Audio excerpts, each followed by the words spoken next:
The weight of the drapes. Arthur Pendlebury awoke not with a start, but with the slow, inevitable seep of consciousness, like cold water gradually filling a basin. The world outside his window was still shrouded in the thick, grey wool of pre-dawn, a time that felt suspended between nothing and something, possessing a peculiar inertia that made even the simple act of opening his eyes feel like a monumental exertion against the gravity of the bedclothes. He lay perfectly still for what felt like an hour, or perhaps only minutes. Time seemed to lose its definition in this liminal space, listening to the profound silence of the old house on Sycamore Lane, a silence so complete it seemed to press against his eardrums, punctuated only by the distant, rhythmic drip of a tap he really ought to fix in the downstairs cloakroom, a sound that was neither loud nor irritating, simply present, like the faint ticking of a clock submerged in cotton wool. His gaze drifted upwards, tracing the familiar cracks in the plaster ceiling, each fissure a miniature canyon mapping a history of the house's subtle settling, a topography he knew better than the lines on his own hand. They branched and converged in patterns that held no meaning, yet offered a focal point for his unfocused thoughts, thoughts that drifted like smoke, the price of eggs at the local market, the vague stiffness in his left knee, the peculiar way Mrs. Gable from number 47 always seemed to be sweeping her front path whenever he left the house. With a sigh that felt dredged from the soles of his feet, Arthur finally summoned the will to move. The process of extracting himself from the embrace of the worn, quilted bedspread was laborious, each limb feeling heavy and uncooperative, as if encased in wet sand. He swung his legs over the side of the bed, the cool wooden floorboard sending a minor shock through his thin socks, and sat for another indeterminate period, staring blankly at the faded floral pattern of the curtains, noting how the fabric had thinned near the hem, allowing a sliver of the grey light to bleed through. Rising required another conscious effort, a shifting of weight and balance that felt disproportionately complex for the hour. He shuffled towards the window, his slippers scuffing softly on the boards, and drew back the heavy drapes with deliberate slowness. The brass rings rattled faintly on the pole, a sound startlingly loud in the stillness. The view was unchanged, comfortingly mundane, his small, slightly overgrown garden, the neat fence dividing his property from the equally neat garden of the retired colonel next door, the skeletal branches of the sycamore tree that gave the lane its name silhouetted against the lightening sky, a sky the color of unpolished pewter, promising another day of mild, featureless weather. Arthur watched a single, fat wood pigeon land clumsily on the fence post, puff out its chest, and then sit immobile, a feathered statue. He watched it for several minutes, waiting for it to do something, anything, but it remained utterly still, perhaps contemplating its own existence, or simply resting. Eventually, Arthur turned away, the pigeon's inertia mirroring his own. The journey to the bathroom down the hall was a slow procession. He noted the familiar creak of the third floorboard from the top of the stairs, the slightly dusty smell of the landing, the cool smoothness of the porcelain doorknob under his hand. The bathroom routine was performed with automatic precision. The splash of cold water on his face, the careful brushing of teeth, the meticulous combing of his thinning grey hair, each action devoid of urgency, a ritual observed with the solemnity of a minor religious observance. Descending the stairs was a cautious affair, each step taken with care, his hand trailing lightly on the smooth, worn banister. The hallway below was cool and dim, smelling faintly of furniture polish and old paper. He made his way into the small, functional kitchen, its surfaces clean but bearing the minor scuffs and stains of decades of use. Filling the kettle felt like lifting a small boulder. He held it under the tap, listening to the water gurgle and splash into the metal interior, watching the level rise with glacial slowness. He placed it on the stove, the click of the gas igniting a sudden, sharp blue flame that seemed almost violent in the quiet gloom. Waiting for the kettle to boil was an exercise in patience. He stood leaning against the counter, watching the steam begin to curl faintly from the spout, listening to the water's internal rumble grow from a murmur to a grumble, then to a low, insistent roar. The sound built, filling the small kitchen, a crescendo that seemed to demand attention, yet Arthur remained motionless, his thoughts adrift on the monotonous tide of the kettle's song, thinking about the pattern of the linoleum floor tiles, the slight chip on the edge of the enamel sink, the way the light was slowly strengthening outside, turning the grey to a pale, washed-out blue. The whistle, when it finally pierced the air, was sharp and sudden, making him blink. He lifted the kettle carefully, pouring the boiling water into the waiting teapot, the steam billowing up warmly around his face.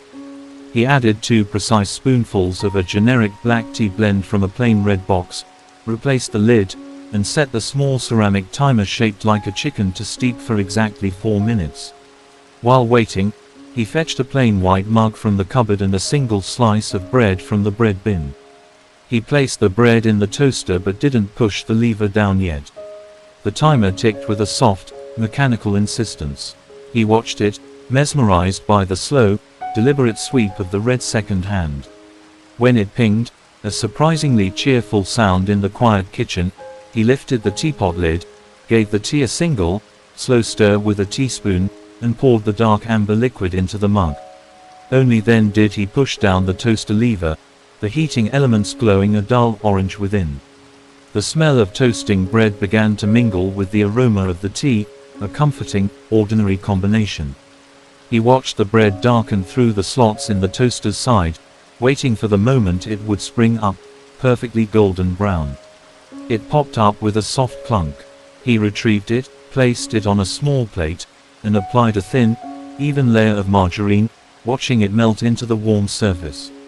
He carried the mug and plate through to the small sitting room, placing them carefully on the low table beside his favorite armchair, a worn but comfortable wingback upholstered in a faded green fabric.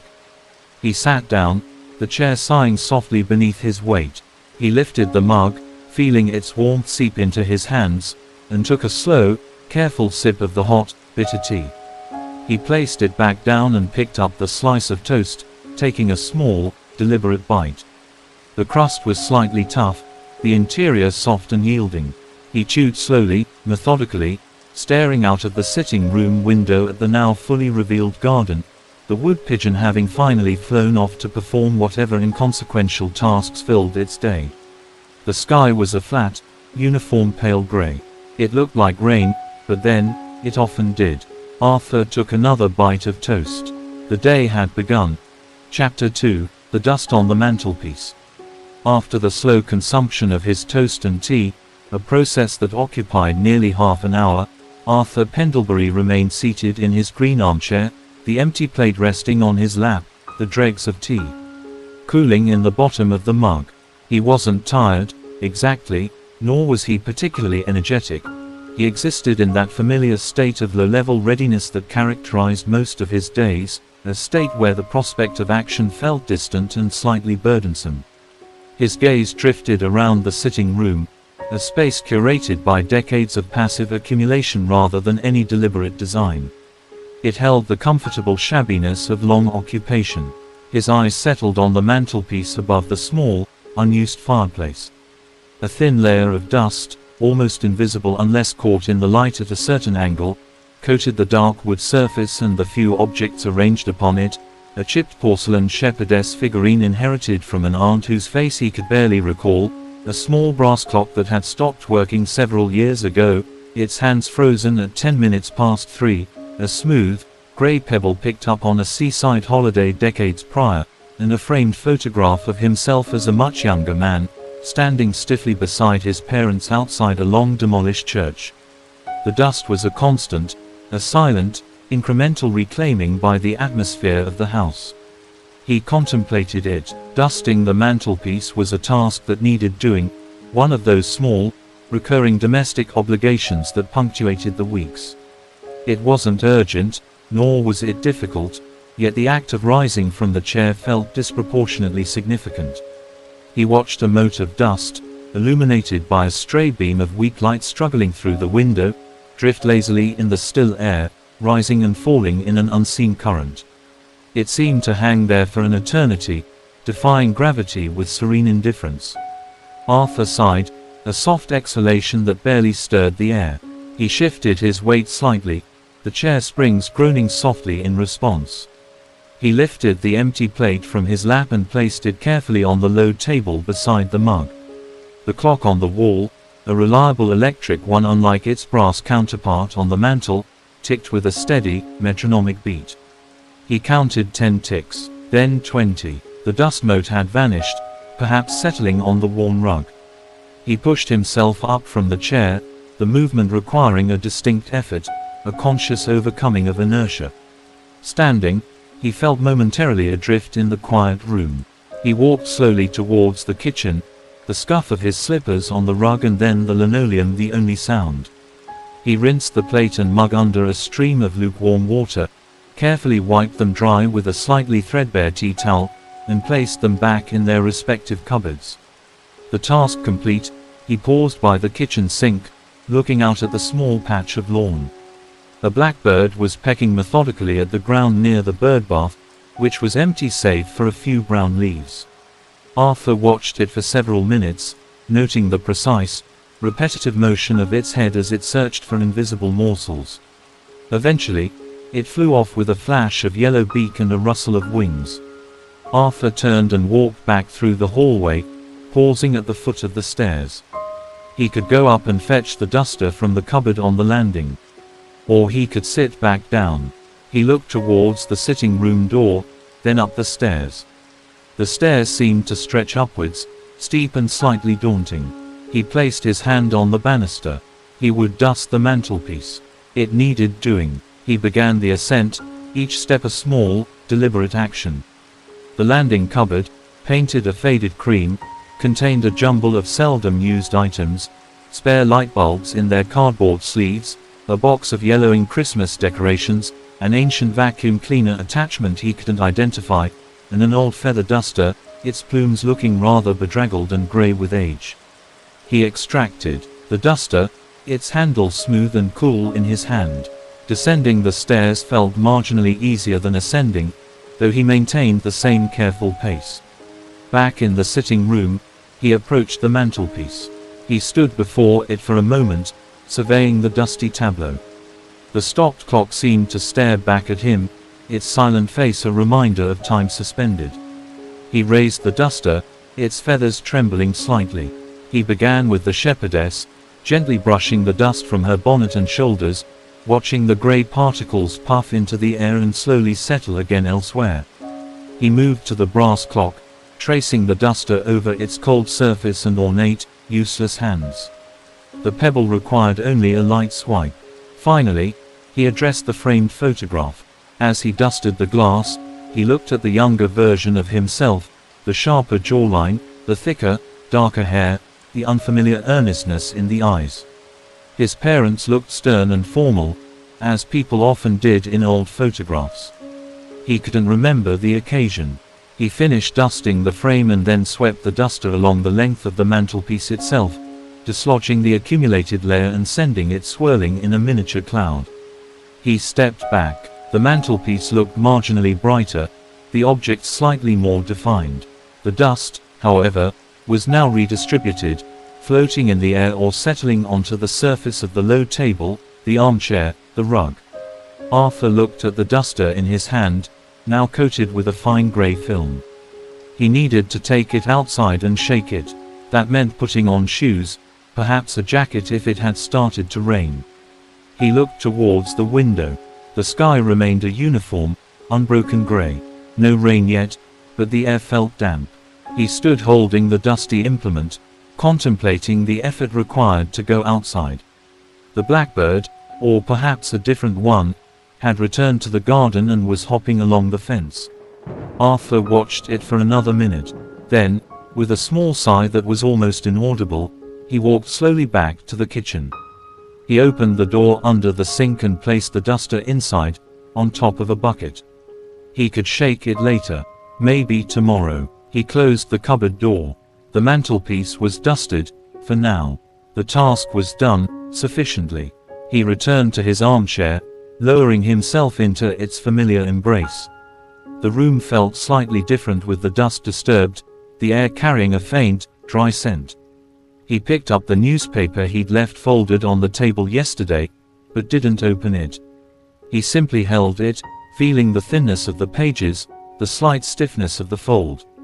The electric clock ticked. The house settled around him with a series of small, creaking sighs. Arthur closed his eyes, not to sleep, but simply to rest them, listening to the rhythm of his own breathing and the distant, persistent drip from the cloakroom tap.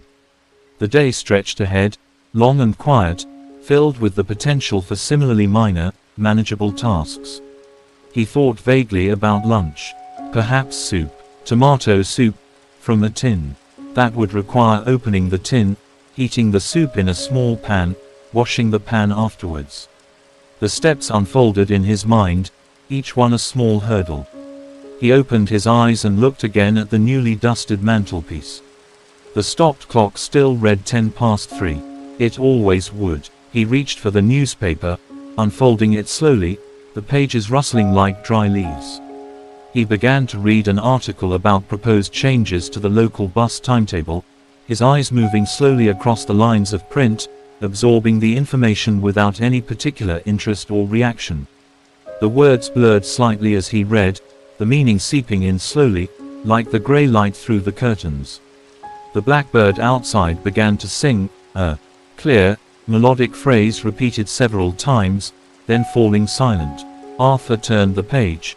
Chapter 3, The Journey to the Corner Shop. The article on the bus timetable proved dense and slightly confusing, detailing route alterations and time adjustments that seemed designed more for administrative convenience than passenger ease.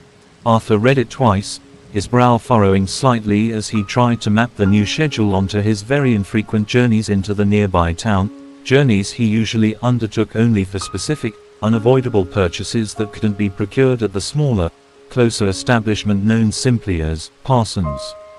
Parsons' Corner Shop was a 10-minute walk away, a fixture of Sycamore Lane for longer than Arthur had lived there, a place stocked with the essentials of daily life, bread, milk, tinned goods, basic vegetables, newspapers, and an impressive array of cleaning products.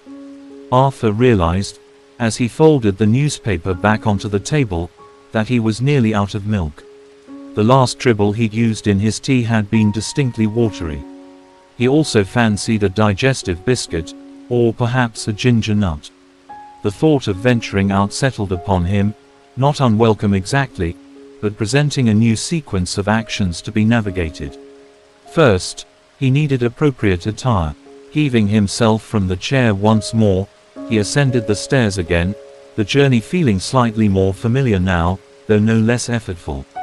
In his bedroom, he exchanged his cardigan for a slightly heavier, brown woolen one, and swapped his thin indoor socks for a pair of thicker, grey woolen ones. He considered his shoes. His sturdy brown brogues sat neatly by the wardrobe. He slipped them on, the leather cool and stiff, bending only reluctantly as he tied the laces in slow, deliberate double knots. He didn't bother with a coat. The sky, while grey, still held no rain, and the air, though damp, wasn't cold. He patted his pockets, keys, a worn leather wallet containing a modest amount of cash, a neatly folded handkerchief. Ready. Descending the stairs, he paused in the hallway to check his reflection in the small, tarnished mirror hanging beside the front door. His hair, though combed earlier, had become slightly disarranged. He smoothed it down with his palm. His face looked back at him, pale and slightly lined, the eyes a faded blue, holding an expression of mild preoccupation. He turned the heavy deadbolt, twisted the knob, and pulled open the front door. The outside air rushed in, cooler and fresher than the still air inside, carrying the scent of damp earth and distant traffic. He stepped onto the porch, pulling the door closed behind him, the latch clicking firmly. The sound felt final, sealing him out of his quiet domain. He turned right onto Sycamore Lane. It was a quiet, tree-lined street of mostly detached houses, each set back slightly from the pavement behind low hedges or fences. The architecture was unremarkable, mostly interwar semis and a few larger detached properties like Arthur's, built of brick now weathered to a uniform, muted red. The pavement was uneven in places, slabs lifted by the roots of the mature trees that arched overhead, their branches mostly bare now in late autumn, a complex network of dark lines against the grey sky. Arthur began to walk, his pace unhurried, his brogues making a soft, rhythmic tapping sound on the pavement. He passed number 45, where the Nethercotts lived. Their car, a small blue hatchback, was parked in the drive. He saw no sign of movement behind the windows. At number 43, Mrs. Gable's house, he noted, as expected, that she was indeed sweeping her front path, a short, brisk woman bundled in a thick cardigan despite the mildness. She glanced up as he approached. "Morning, Mr. Pendlebury," she called, her voice sharp and carrying. "Bit damp underfoot." Arthur stopped, as politeness dictated. "Morning, Mrs. Gable." "Yes, quite damp." He offered a small, tight smile. "Off to Parsons?" she asked, leaning on her broom. "Just for a few things." "Milk, mainly," Arthur replied. "They had those nice apples yesterday," she volunteered. "Bramley's, good for baking." Arthur, who had no intention of baking, nodded. "I'll keep an eye out." "Right you are. Mind how you go." Mrs. Gable resumed her sweeping with vigor. Arthur continued on his way. He passed houses with neat gardens, houses with slightly overgrown gardens, houses with children's bicycles abandoned on the lawn. He saw no other pedestrians. The only sounds were the distant hum of traffic from the main road several streets away, the occasional chirp of a sparrow hidden in a hedge, and the steady rhythm of his own footsteps. He reached the end of Sycamore Lane and turned left onto Chestnut Avenue, a slightly busier road but still predominantly residential. A car passed him, its tires hissing on the damp tarmac. He walked past the small park, its gates open, the swings hanging motionless, the slide glistening with moisture. A solitary man was walking a Labrador on the far side, the dog strained at its lead, sniffing eagerly at a patch of grass. Arthur crossed the road carefully at the designated crossing, pressing the button and waiting patiently for the green man to illuminate, even though there was no traffic in sight. The electronic beeping started, loud and insistent. He crossed, his steps measured. Parsons' corner shop came into view on the next corner, its large, slightly dusty windows displaying posters advertising newspapers, lottery tickets, and special offers on washing powder. A red and white striped awning shaded the entrance. Arthur pushed open the door, setting off a small electronic chime.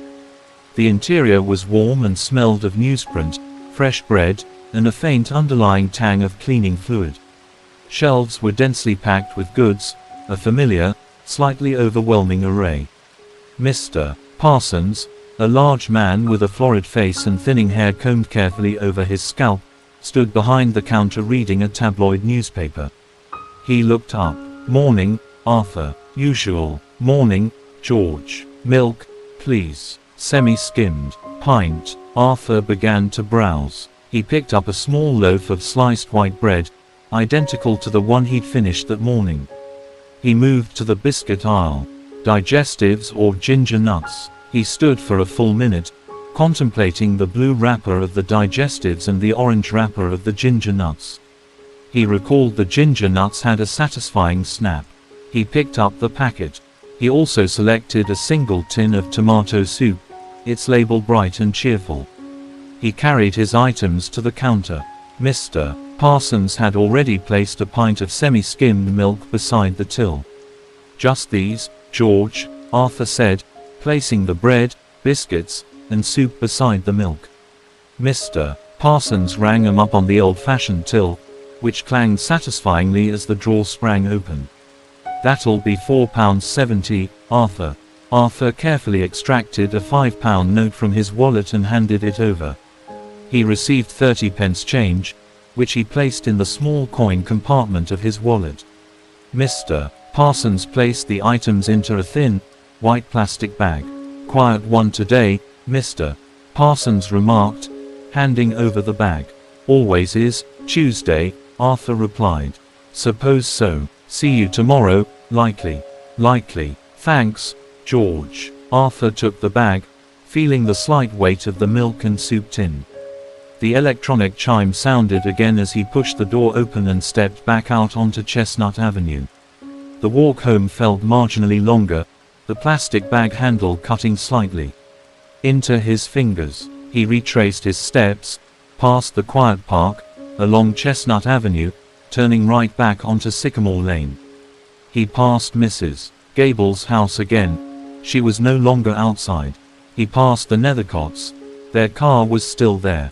The sky seemed a fraction darker, the grey deepening towards slate. A few spots of rain landed on his cheek, cold and sudden. He quickened his pace, just slightly. By the time he reached his own front gate, the spots had stopped. He unlatched the gate, walked up the short path, fumbled for his keys, unlocked the door, and stepped back into the familiar, slightly musty air of the hallway. He closed the door firmly behind him, the latch clicking home, shutting out the world once more. The silence of the house enveloped him, deeper now after the minor exertions of the outside world. He carried the plastic bag through to the kitchen, placing it on the counter. He unpacked the items. The milk went into the fridge, the bread into the bread bin, the biscuits placed neatly in the cupboard beside the tea, the soup tin slotted into the pantry shelf alongside others of its kind. He hung the plastic bag on a hook inside the cupboard under the sink, ready for reuse. He took off his shoes, placing them neatly back by the wardrobe door in the hallway, and removed the heavier socks, replacing them with his thin indoor ones. The woolen cardigan came off next, hung on the back of the kitchen chair. He was back to his baseline state. He filled the kettle again, the routine offering comfort. The drip from the cloakroom tap seemed louder now, a persistent counterpoint to the gurgling water filling the kettle. He placed it on the stove, lit the gas, and watched the blue flame dance. He needed to fix that tap. He thought about the small toolbox he kept in the cupboard under the stairs. It contained a wrench, some washers, possibly some plumber's tape. He pictured the process, clearing the clutter from under the sink in the cloakroom, kneeling on the hard floor, removing the tap head, replacing the washer, reassembling everything. It sounded complex. The kettle began its low rumble. Arthur decided the tap could wait. Perhaps tomorrow. He took a digestive biscuit from the newly opened packet. It snapped crisply as he broke it in half. He ate one half, then the other, the sweet, oaty flavor filling his mouth. The kettle's roar built, filling the kitchen, a familiar demand for attention. He watched the steam plume rise, thick and white, waiting for the whistle to pierce the air and signal the next small step in the quiet, uneventful rhythm of his day. The biscuit crumbs tasted slightly of cardboard. He brushed them from his fingers into the sink. Chapter 4, The Persistence of the Dripping Tap. The sharp whistle of the kettle sliced through the kitchen's quiet, a sound both demanding and routine. Arthur Pendlebury lifted it carefully, the heat radiating through the handle, and poured the boiling water into the waiting teapot, the steam billowing up warmly against his face, carrying the faint scent of minerals from the tap water. He added 2 spoonfuls of tea, replaced the lid, and set the ceramic chicken timer once more. The dripping tap in the cloakroom seemed to synchronize with the timer's ticking. Drip, tick, drip, tick, creating a discordant rhythm that insinuated itself into the background hum of the house. Arthur stood leaning against the counter, the biscuit crumbs still faintly sweet on his tongue, contemplating the persistent drip. It wasn't just the sound, it was the waste. Water wasn't free. He pictured tiny rivulets forming in the sink's enamel, disappearing down the plug hole, minute after minute, hour after hour. The image, though microscopic, carried a weight of inefficiency that pricked at his sense of domestic order. He looked towards the hallway, towards the cupboard under the stairs where the toolbox resided. Fixing the tap felt like a mountain, yet ignoring it felt like a failure. The timer pinged its cheerful note. Arthur lifted the teapot lid, gave the darkening liquid a slow stir, and poured a fresh mug of tea. He carried it carefully through to the sitting room, placing it beside his chair. He didn't sit down immediately. Instead, he stood in the doorway, looking back towards the hall cupboard. The drip seemed to grow louder, echoing slightly in the tiled space of the cloakroom. He took a deliberate sip of the hot tea. It scalded his tongue slightly. He placed the mug down. Decision made, or perhaps simply the path of least resistance chosen, he walked to the cupboard under the stairs. Opening it released a smell of dust, old wood, and damp concrete. Various items were stored there: folded deck chairs, a rolled-up rug, a vacuum cleaner, a stack of yellowing magazines tied with string. The small, metal toolbox sat at the back. Arthur reached in, his arm brushing against the coarse weave of the rug, and pulled the box towards him. It was heavier than he remembered. He carried it into the kitchen and set it on the table with a soft thud. Opening the latch revealed a jumble of tools: screwdrivers of various sizes, a claw hammer, a roll of electrical tape, a pair of pliers with worn rubber grips, and, nestled near the bottom, an adjustable wrench and a small, greasy packet labeled tap washers, assorted sizes. Success. Now for the cloakroom. He walked down the short hallway to the small, windowless room. It contained only a toilet and a pedestal basin with a single, chrome tap. A dripping tap. Arthur cleared the few items from the shelf under the basin: a spare toilet roll, a bottle of bleach, a stiff bristled brush. He placed them carefully on the closed toilet lid. He then knelt on the hard, cold linoleum floor, feeling the pressure immediately in his knees. He peered up under the basin at the tap's workings. The chrome was slightly tarnished near the base. The drip fell from the spout with infuriating regularity, plink, into the small pool of water in the basin. He reached for the wrench, its metal cold and slightly oily in his hand. He adjusted the jaws to fit the hexagonal nut just below the tap head. He gripped it firmly and attempted to turn it counterclockwise. It didn't budge. Years of calcification had seized it tight. Arthur applied more pressure, his knuckles whitening. Still nothing. He repositioned his grip, bracing his other hand against the cold porcelain of the basin. He pulled again, grunting softly with the effort. A slight movement, then a sharp crack as something gave. The nut turned, stiffly, reluctantly. He unscrewed it fully and lifted off the tap head, exposing the brass stem and the worn rubber washer seated at its base. It was flattened and cracked, clearly the culprit.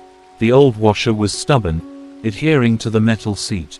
Arthur picked at it with his fingernail, managing to lift one edge. He needed something finer. He went back to the toolbox in the kitchen and rummaged, finding a small flathead screwdriver. Returning to his kneeling position, he carefully worked the tip of the screwdriver under the washer, prying it loose.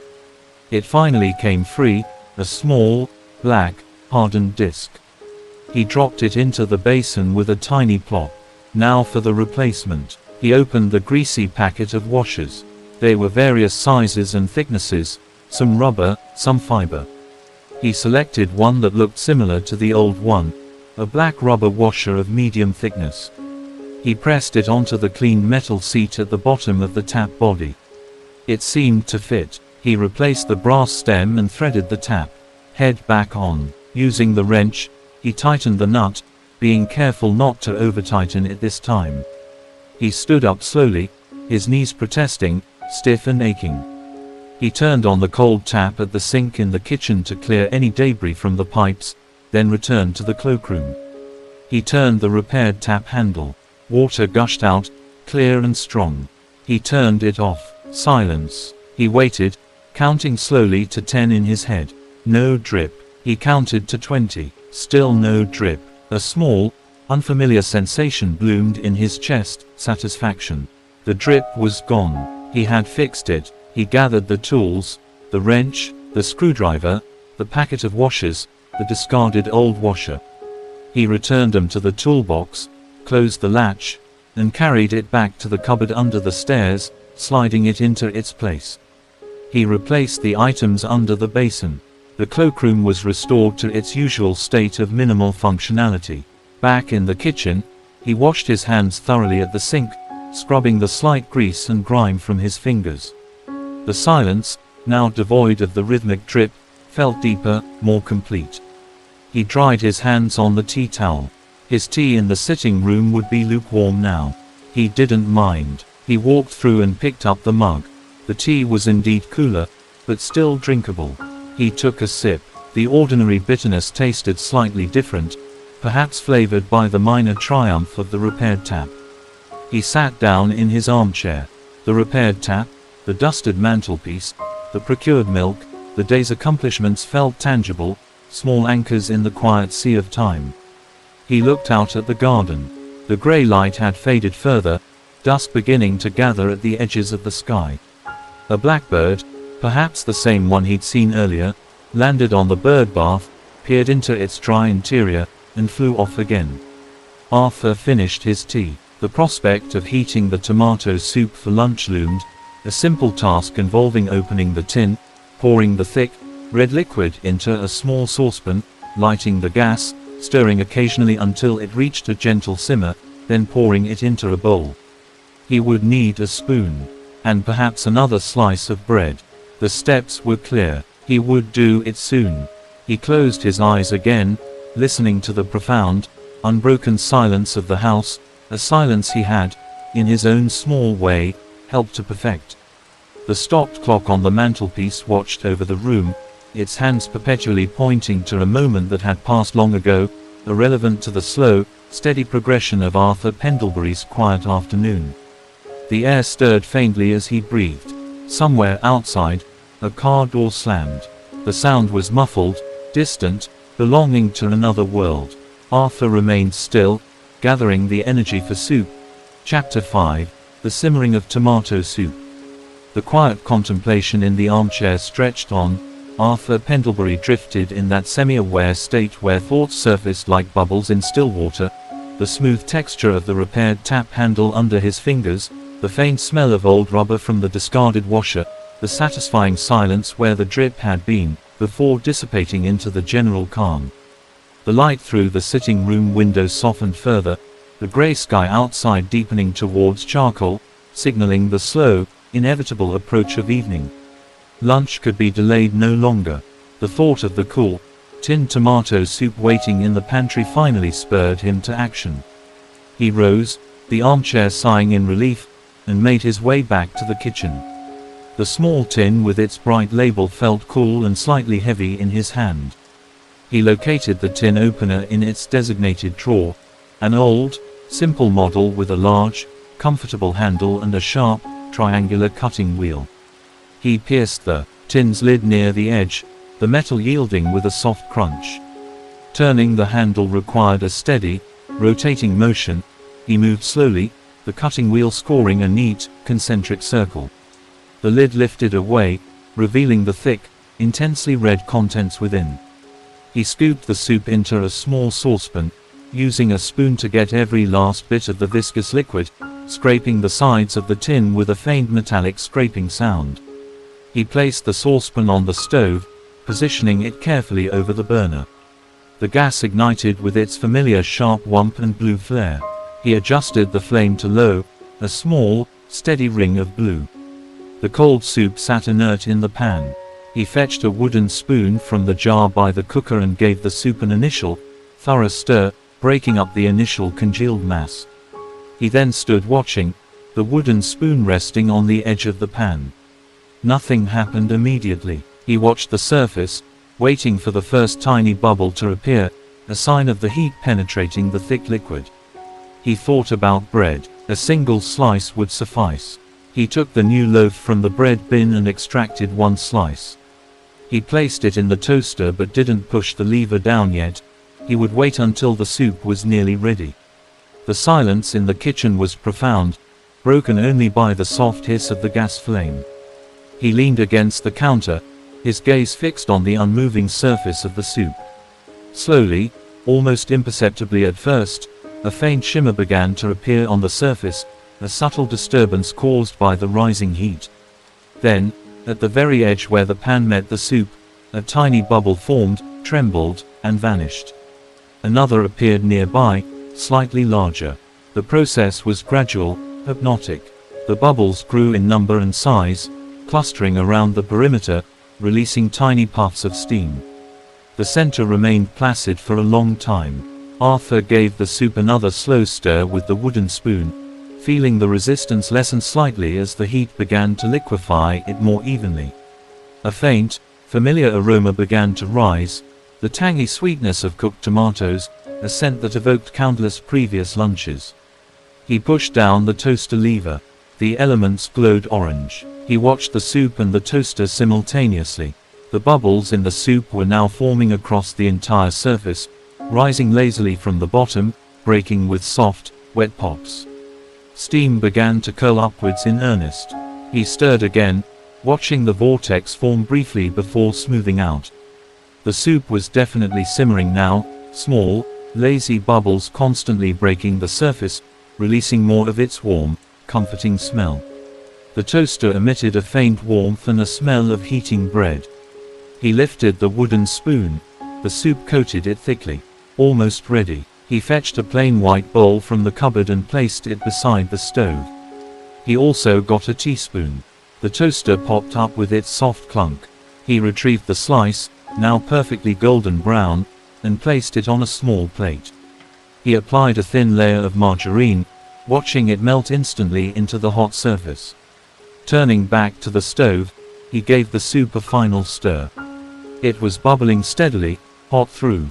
He lifted the saucepan carefully, feeling the heat radiating from its base, and poured the thick, red liquid into the waiting bowl. It filled the bowl almost to the brim, steaming profusely. He carried the bowl and the plate with toast carefully to the small, formica top table in the kitchen nook.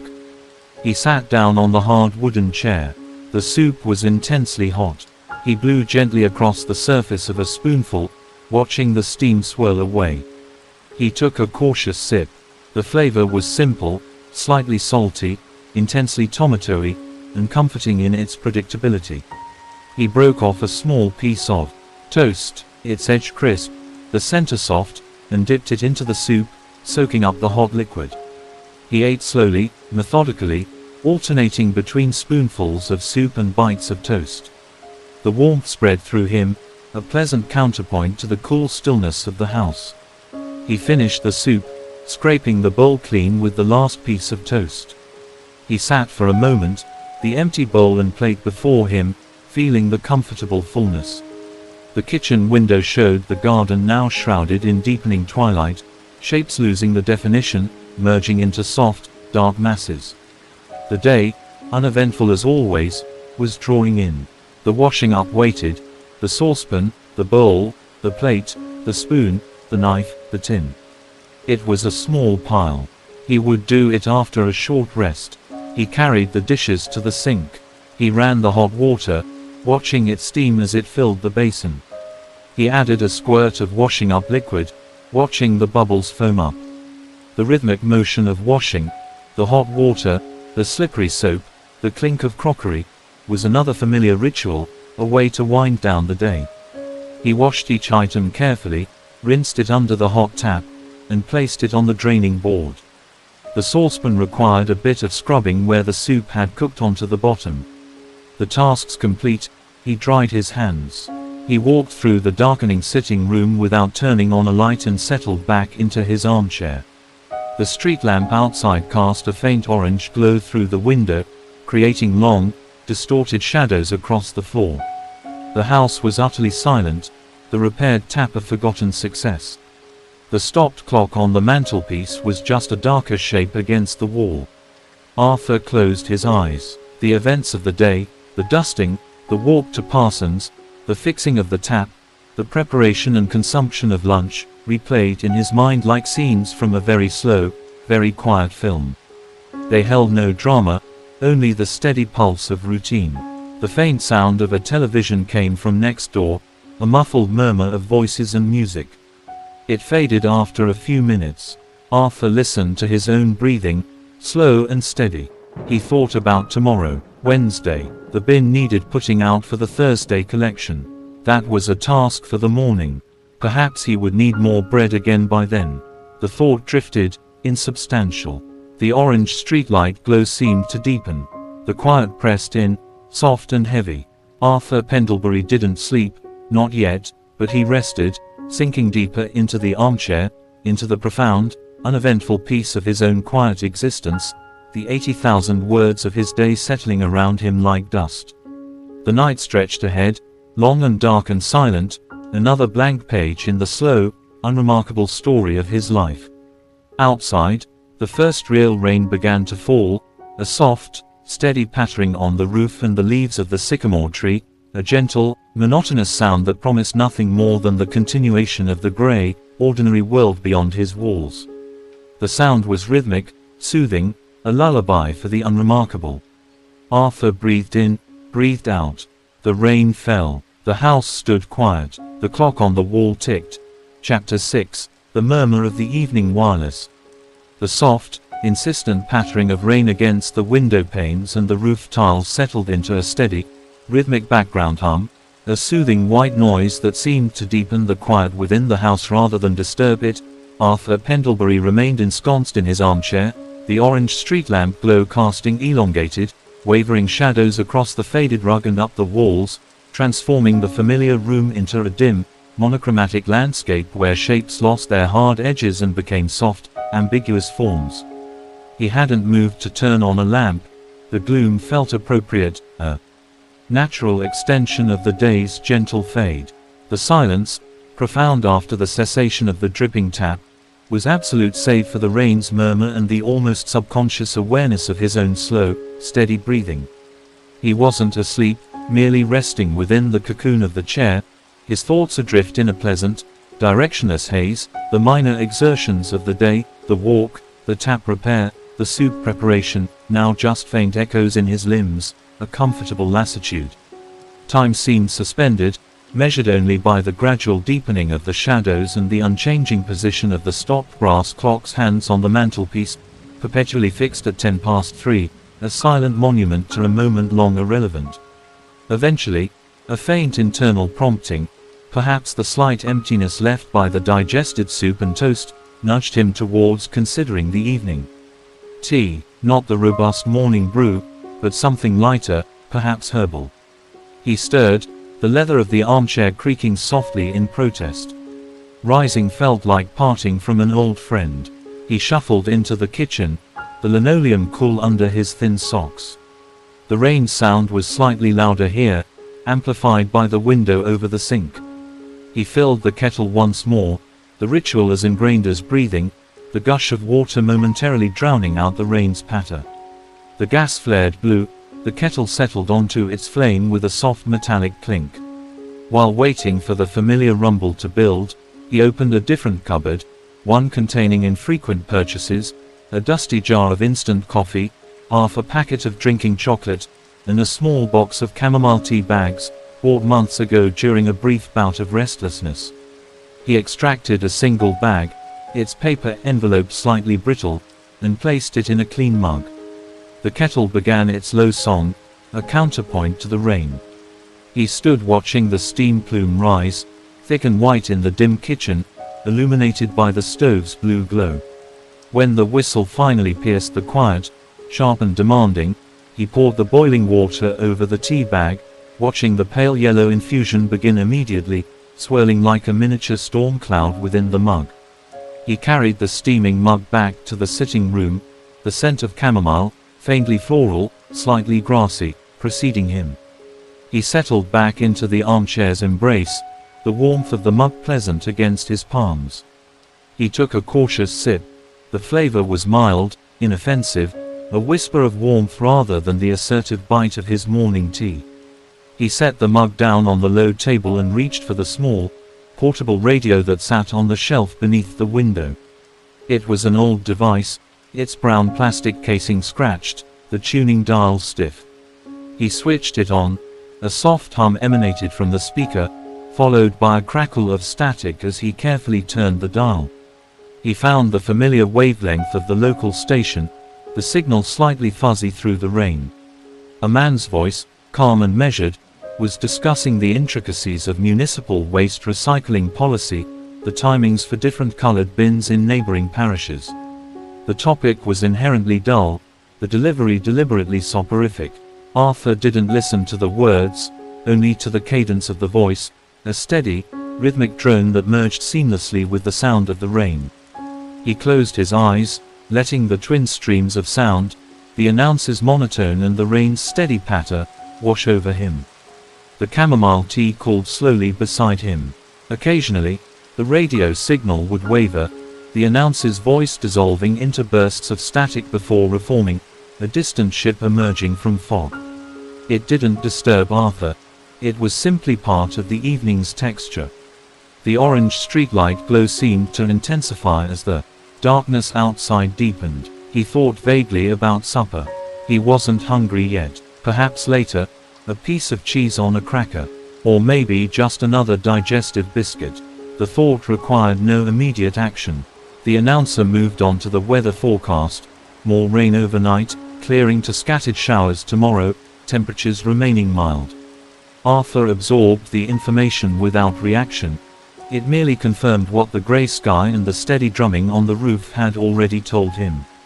The radio program shifted to a segment of light classical music, something slow and string-heavy, devoid of memorable melody, perfectly designed to drift in the background. Arthur sipped his now lukewarm tea. The music swelled gently, then faded, replaced by the soft hiss between stations before the announcer returned, his voice even lower now, introducing a late-night book reading. The excerpt began, a passage describing, in excruciating detail, the protagonist polishing a collection of antique silver spoons. The description of the cloth, the polish, the slow circular motions, the gleam emerging under the careful buffing, it was hypnotic in its banality.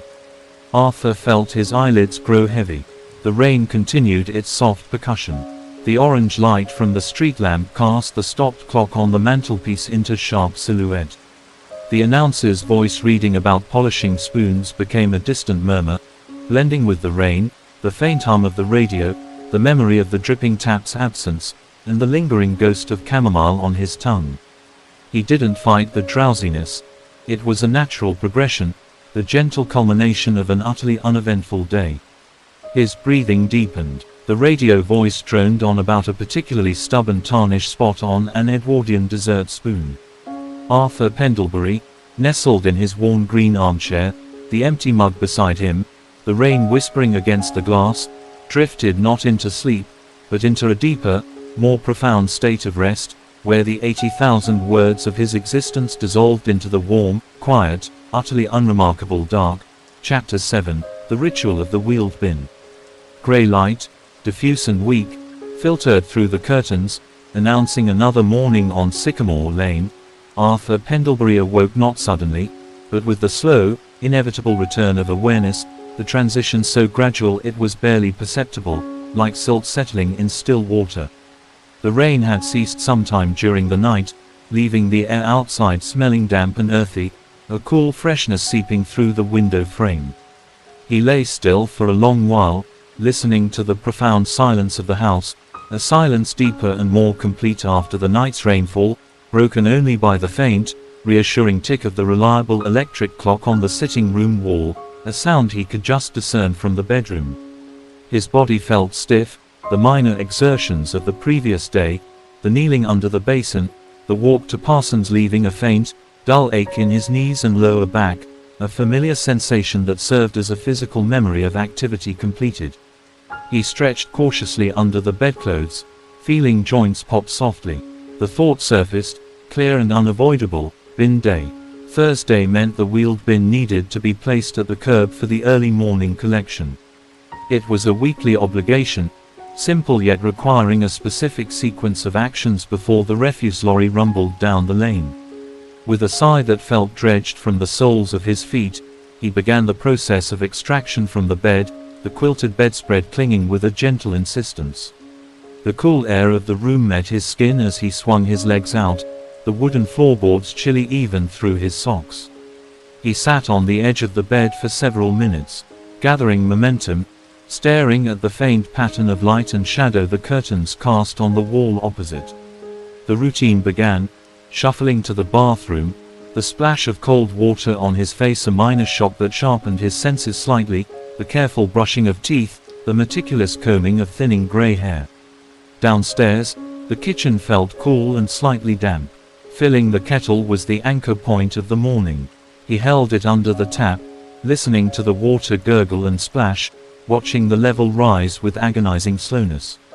Placed on the stove, the gas ignited with its sharp whump. While waiting for the water to boil, he attended to the bin. The kitchen bin, a small pedal-operated affair under the sink, was nearly full, mostly tea bags, toast crumbs, the rinsed tomato soup tin, and the empty chamomile tea bag envelope from last night. He lifted the plastic liner bag, tied it securely with a twist tie, and carried it through the dim hallway to the utility room by the back door. The large, dark green wheeled bin stood there, smelling faintly of previous week's detritus. He lifted the heavy lid, dropped the small bag inside onto the meager contents already present. Arthur generated little waste and closed the lid with a soft thud. Now came the main task, wheeling it out. He unlocked the back door, the cool, damp morning air rushing in. He grasped the bin's handle, tilted it back onto its wheels, and maneuvered it carefully through the doorway and down the single step onto the paved path. The wheels rumbled softly on the uneven flags.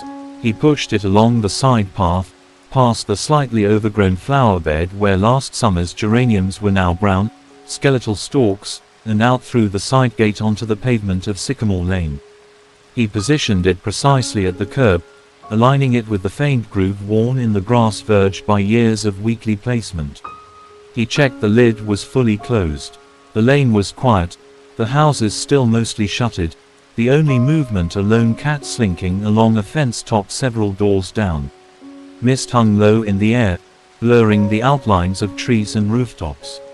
The task was complete. He walked back through the gate, securing the latch, and returned to the kitchen, closing the back door firmly against the chill dampness. The kettle was just beginning its low, insistent rumble, building towards the whistle. He fetched a mug, placed a tea bag inside, the regular black blend this morning, and waited. The whistle pierced the quiet kitchen, sharp and clear. He poured the boiling water, watching the dark amber liquid bloom instantly around the tea bag. He set the ceramic chicken timer for 4 minutes. While waiting, he took a slice of bread from the new loaf purchased yesterday and placed it in the toaster but didn't push the lever down. The timer ticked. He looked out the window. The mist was slowly thinning, revealing the sodden garden, the leaves of the sycamore tree dripping occasionally. The wheeled bin stood sentinel at the curb, a mute testament to the week's minor consumption.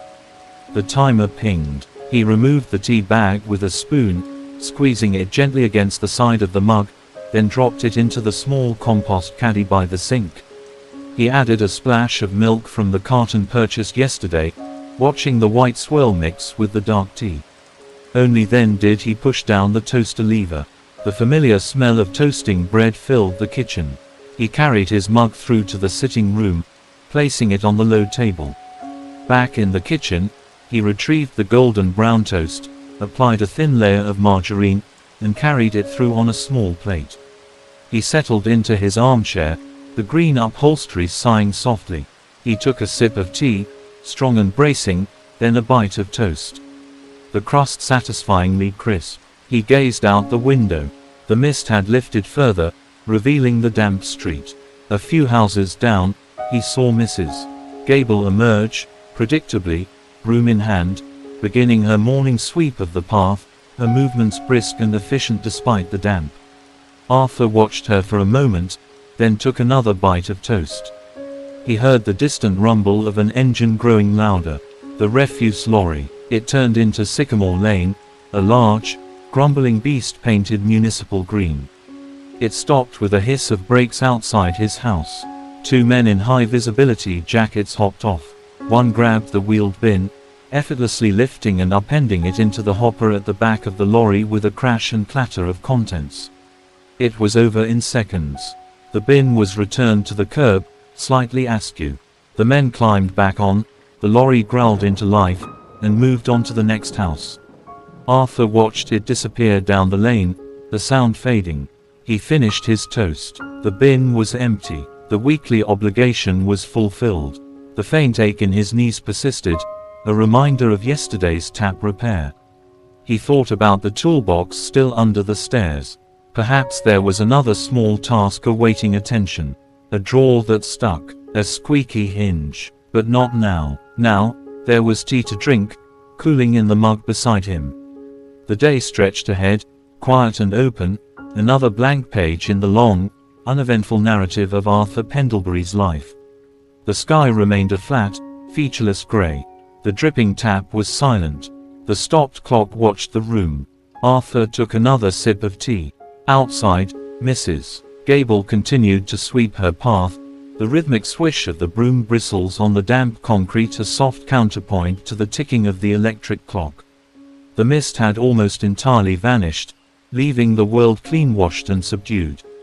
He picked up yesterday's newspaper, still folded on the table, and began to read an article about the annual flower show planning committee, absorbing the details of petunia categories and prize money allocations with the same detached interest he applied to everything. The words blurred slightly at the edges. He turned the page. The house creaked softly. The 80,000 words continued, one quiet, unremarkable moment at a time. Chapter 8. The contemplation of the slightly askew bin.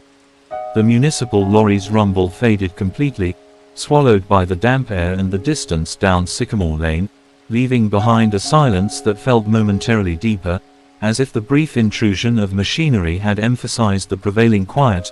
Arthur Pendlebury watched from his armchair as the two high-visibility clad figures retreated down the street with the grumbling vehicle, efficiently processing the next house's offering, before returning his gaze to his own wheeled bin. It stood at the curb where the refuse collectors had replaced it, but not quite as he had positioned it. It was slightly askew, tilted perhaps an inch or two towards the road, the wheels not perfectly aligned with the faint groove in the grass verge he always aimed for. It was a minuscule deviation, invisible to most eyes, insignificant in the grand scheme of refuse collection or indeed life itself, yet it registered in Arthur's perception with the clarity of a misaligned picture frame. He took another slow sip of lukewarm tea, the tannic bitterness familiar on his tongue, and contemplated the bin. Should he go out and straighten it? It would require putting on shoes again, perhaps the heavier socks, opening the front door, walking down the path, adjusting the bin's position by a fraction, then returning. The effort felt disproportionate to the offense. The bin was empty. Its purpose for the week was fulfilled. Its slight tilt harmed no one, impeded nothing. Yet, the asymmetry pricked at his sense of order, a tiny burr on the smooth fabric of the morning. He watched it, hoping perhaps a gust of wind, though the air was utterly still, might nudge it back into alignment. It remained stubbornly tilted. Mrs. Gable, he noticed, had paused in her sweeping and was also observing the retreating lorry, then glancing at her own perfectly perpendicular bin. She gave a small, satisfied nod and resumed her rhythmic sweeping. Arthur looked away from the window, focusing instead on the half-folded newspaper in his lap, the article about petunia classifications at the flower show. He tried to absorb the details, best double-fringed, superior trailing habit, but the image of the tilted bin intruded. He turned the page. The next article concerned a proposed roundabout modification on the outskirts of town, complete with a confusing diagram of traffic flow arrows. He stared at the intersecting lines, his eyes glazing over. The quiet tick of the electric clock seemed to synchronize with the distant, resumed swish-swish asterisk of Mrs. Gable's broom. He placed the newspaper back on the low table, the rustle of pages loud in the stillness. His mug was empty save for the dregs of cold tea and a few stray leaves clinging to the bottom. The toast plate held only crumbs. The minor domestic cycle of consumption and clearing awaited. He rose, the armchair creaking its familiar protest, and carried the mug and plate through to the kitchen. Rinsing them under the tap, watching the crumbs swirl down the plug hole, felt like a grounding ritual. He placed them in the draining rack. The tilted bin outside the window caught his eye again. He turned his back on it, filling the kettle once more. The routine was automatic. The gush of water, the heavy weight of the filled kettle, the sharp whump asterisk of the gas igniting. He stood leaning against the counter, waiting for the familiar internal rumble to build. He thought about the day ahead. Wednesday, the week's midpoint, often feeling like a plateau. He had no pressing engagements, no errands demanding immediate attention beyond the basic maintenance of his own existence. The newspaper had mentioned the library's new opening hours. He hadn't visited the library in months. Years. The thought surfaced, vague and unformed. He pictured the hushed interior, the smell of old paper and dust, the rows of spines. Did he need a book? He wasn't sure. Reading required a certain focus, an engagement he wasn't certain he could muster today. The kettle began its low growl. Perhaps a walk, later, if the promised scattered showers held off. Not to Parsons, he had milk and bread. Just a walk, around the block, down to the park bench and back. The thought felt simultaneously appealing and slightly effortful. The whistle pierced his contemplation, sharp and insistent. He poured the boiling water over a fresh tea bag in his mug, the dark infusion blooming instantly. He set the ceramic chicken timer. 4 minutes. He looked back out the window. The bin remained tilted. A blackbird landed on its closed green lid, pecked at something invisible, perhaps a stray crumb or a speck of dirt, then flew off towards the sycamore tree. Arthur watched it go. The timer pinged. He removed the tea bag, added a splash of milk, stirred slowly. He carried the steaming mug back to the sitting room, deliberately avoiding looking directly at the bin as he passed the window. He sat down. The warmth of the mug seeped into his hands. He closed his eyes, not to sleep, but to shut out the visual reminder of the imperfection at his curb. He listened instead to the sounds, the tick of the clock, the faint sigh of the house settling, the distant, fading echo of Mrs. Gable's sweeping replaced now by the soft chirping of sparrows somewhere in the hedge. The tea was hot and strong. He took a careful sip. The tilted bin existed. It was a fact, but it was outside. It was empty. It was irrelevant to the quiet warmth of the mug in his hands, the familiar embrace of the armchair, the slow rhythm of his breathing. He could choose to let it be. He opened his eyes and picked up the newspaper again, turning to the crossword puzzle section near the back. He rarely attempted it, finding the clues often obscure or culturally specific in ways that eluded him. Today, however, the grid offered a distraction. He scanned the clues. One across, a dull sound, 5 letters. Thump, clump, the words floated vaguely. 4 down, utterly tedious, 7 letters. This elicited a faint, almost imperceptible twitch at the corner of his mouth. Mundane, prosaic. He sipped his tea. The words didn't quite fit.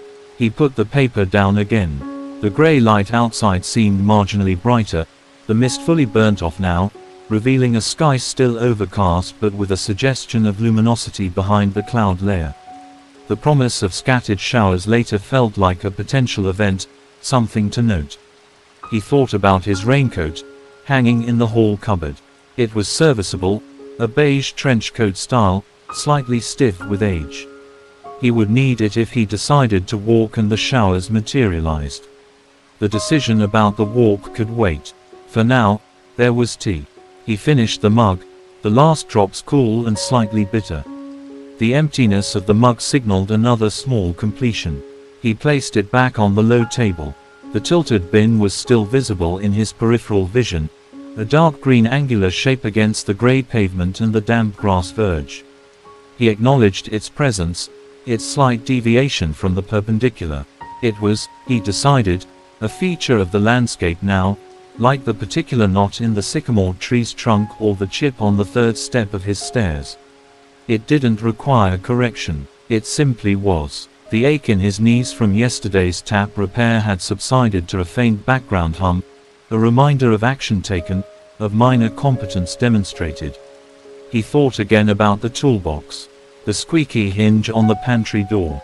It had been squeaking for weeks, a faint, high-pitched protest every time the door was opened. It would only take a drop of oil. The oil can was in the toolbox. He pictured the small, red spout. The process, fetching the toolbox, finding the oil can, applying a single drop to the hinge pin, wiping away any excess. Simple, manageable, perhaps after lunch, or perhaps not. The day was still young, stretching ahead in its quiet, undemanding way. The 80,000 words accumulated, moment by moment, breath by breath, the story of Arthur Pendlebury continuing its slow, uneventful course, punctuated only by the ticking clock, the cooling mug, and the silent, slightly tilted presence of the empty green bin at the edge of his world. The rain, when it came later, would fall impartially on its lid, whether it was straight or not. Arthur closed his eyes once more, letting the quiet settle around him like dust. Chapter 9, The Weight of Indecision Regarding the Squeaky Hinge. The quiet contemplation, the rhythmic ticking of the reliable electric clock, the faint, almost imperceptible scent of stale toast lingering in the air, these elements coalesced into the familiar atmosphere of Arthur Pendlebury's mid-morning. The tilted bin, though still visible through the window if he chose to focus on it, had receded into the background hum of the unremarkable, accepted like a minor flaw in an otherwise serviceable piece of crockery. The ache in his knees had faded to a distant memory, a phantom twinge easily dismissed, yet the thought of the squeaky pantry door hinge persisted, a tiny, nagging grain of awareness lodged in the smooth fabric of his thoughts, much like the tilted bin had been earlier. He remained seated, the empty mug a cold ceramic presence on the low table, the newspaper crossword clues utterly tedious monotone. Asterisk, he pondered, 7 letters, monotone, yes, that might fit, though prosaic felt more apt, but that was 7 too, prosaic, both seemed possible, leaving him mildly dissatisfied, abandoned in his lap. The pantry hinge. It wasn't loud, merely a thin, high-pitched asterisk asterisk that accompanied every opening or closing, a sound that had woven itself into the domestic soundscape without truly disturbing it, yet now, having been consciously acknowledged, it seemed to vibrate with potential for remedy. The oil can. Red spout. Simple. The toolbox under the stairs. He pictured the cool metal of the canister, the slight weight in his hand, the precise application of a single drop onto the pin joint of the hinge, the satisfying cessation of sound. The sequence was clear in his mind: rise from the chair, walk to the hall cupboard, open it, navigate past the vacuum cleaner and deck chairs, extract the toolbox, carry it to the kitchen, open it on the table, find the oil can, proceed to the pantry door, apply the oil, wipe any excess with the cloth always kept on the sink edge, replace the oil can, close the toolbox, return it to the cupboard. Each step was minor, insignificant on its own, yet the cumulative effort felt like scaling a gentle but persistent incline. He looked towards the kitchen doorway. The pantry door, from this angle, was just a sliver of white paint. Silent now, it only squeaked when moved. He could choose not to move it, but lunch would eventually require its opening. The tin of baked beans contemplated earlier, or perhaps the packet of dried lentils. The squeak would announce the action. He shifted his weight in the armchair, the leather sighing. The grey light outside seemed static, holding its breath. A single, fat raindrop splattered against the windowpane, leaving a brief, trailing streak. Then another. The promised scattered showers were manifesting. The soft pat-pat-pat asterisk began, sporadic at first, then settling into a gentle, irregular rhythm on the leaves of the sycamore tree and the roof tiles. The sound was soothing, a natural counterpoint to the ticking clock. The rain complicated the hinge decision. Not directly, of course. The pantry was indoors, but the rain added a layer of ambient noise, a soft curtain drawn over the outside world, making the interior feel more enclosed, more insulated. Fixing the hinge now felt like an intrusion into this rain-hushed peace, an unnecessary disruption. Yet, leaving it unfixed felt like procrastination, a tiny failure of household maintenance. He closed his eyes, listening to the rain's uneven patter. He imagined the sound of the hinge's squeak cutting through the rain's murmur. It would be sharper, more jarring. Better to silence it before asterisk needing to open the door. The logic was sound. He sighed, a soft exhalation barely audible above the rain and the clock. Decision coalesced, heavy as the damp air. He pushed himself up from the chair, the effort feeling more pronounced than usual, perhaps amplified by the weight of the minor undertaking. He shuffled into the hallway, the linoleum cool underfoot. The cupboard under the stairs loomed, its cream paint slightly grubby around the handle. He opened it, releasing the familiar scent of stored mundanity, dust, old canvas, concrete. He reached in, his arm brushing against the coarse rug, and grasped the handle of the toolbox, pulling it towards him. It slid out with a soft scrape, heavier than expected. He carried it the short distance to the kitchen table, setting it down with a soft thud that seemed loud in the rain-quietened house. Unlatching the box revealed the familiar jumble. He pushed aside screwdrivers, the roll of tape, the pliers. Nestled near the bottom, beneath a coil of picture wire, was the small red oil can, its metal slightly dulled, the spout capped with a tiny black plastic tip. He picked it up. It felt cool and reassuringly solid. He uncapped the spout, revealing a small, precise opening. He walked to the pantry door. It was a simple, white-painted door with a basic brass handle. The hinge was on the left, 3 brass plates screwed into the door frame and the door itself.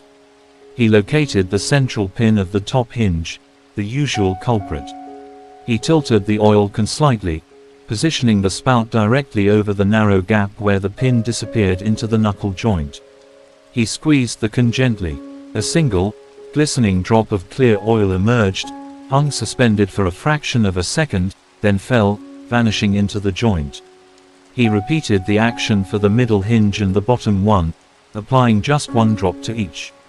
The faint, acrid smell of machine oil briefly cut through the kitchen's usual sense of tea and toast. He replaced the cap on the oil can. Now, the test. He grasped the pantry door handle, feeling the cool metal. He pulled the door open slowly. Silence. Utter, smooth silence. No squeak. He pushed it closed. Again, silent operation. The tiny, grating sound was gone. A minuscule wave of satisfaction washed over him, similar to the feeling after silencing the dripping tap. Order restored. Efficiency maintained. He returned to the toolbox on the table, placed the oil can back inside, latched the box shut, and carried it back to the cupboard under the stairs, sliding it into its designated spot. He closed the cupboard door. Back in the kitchen, he wiped his fingers on the cloth by the sink, though there was no visible oil. The rain continued its soft percussion outside. The squeak was gone. The task was done. It had taken perhaps 5 minutes. The weight of indecision lifted, replaced by the quiet contentment of a minor duty fulfilled. He looked towards the kettle, contemplating another cup of tea, but the thought felt redundant so soon after the last. Lunch felt distant. He stood for a moment in the quiet kitchen, listening to the rain and the absence of the squeak. He walked back to the sitting room doorway. His armchair awaited, a pool of quiet in the dim room. The rain-streaked window blurred the view of the still tilted bin. It didn't matter. The hinge was silent. He sat down, the chair welcoming him back with its familiar creak.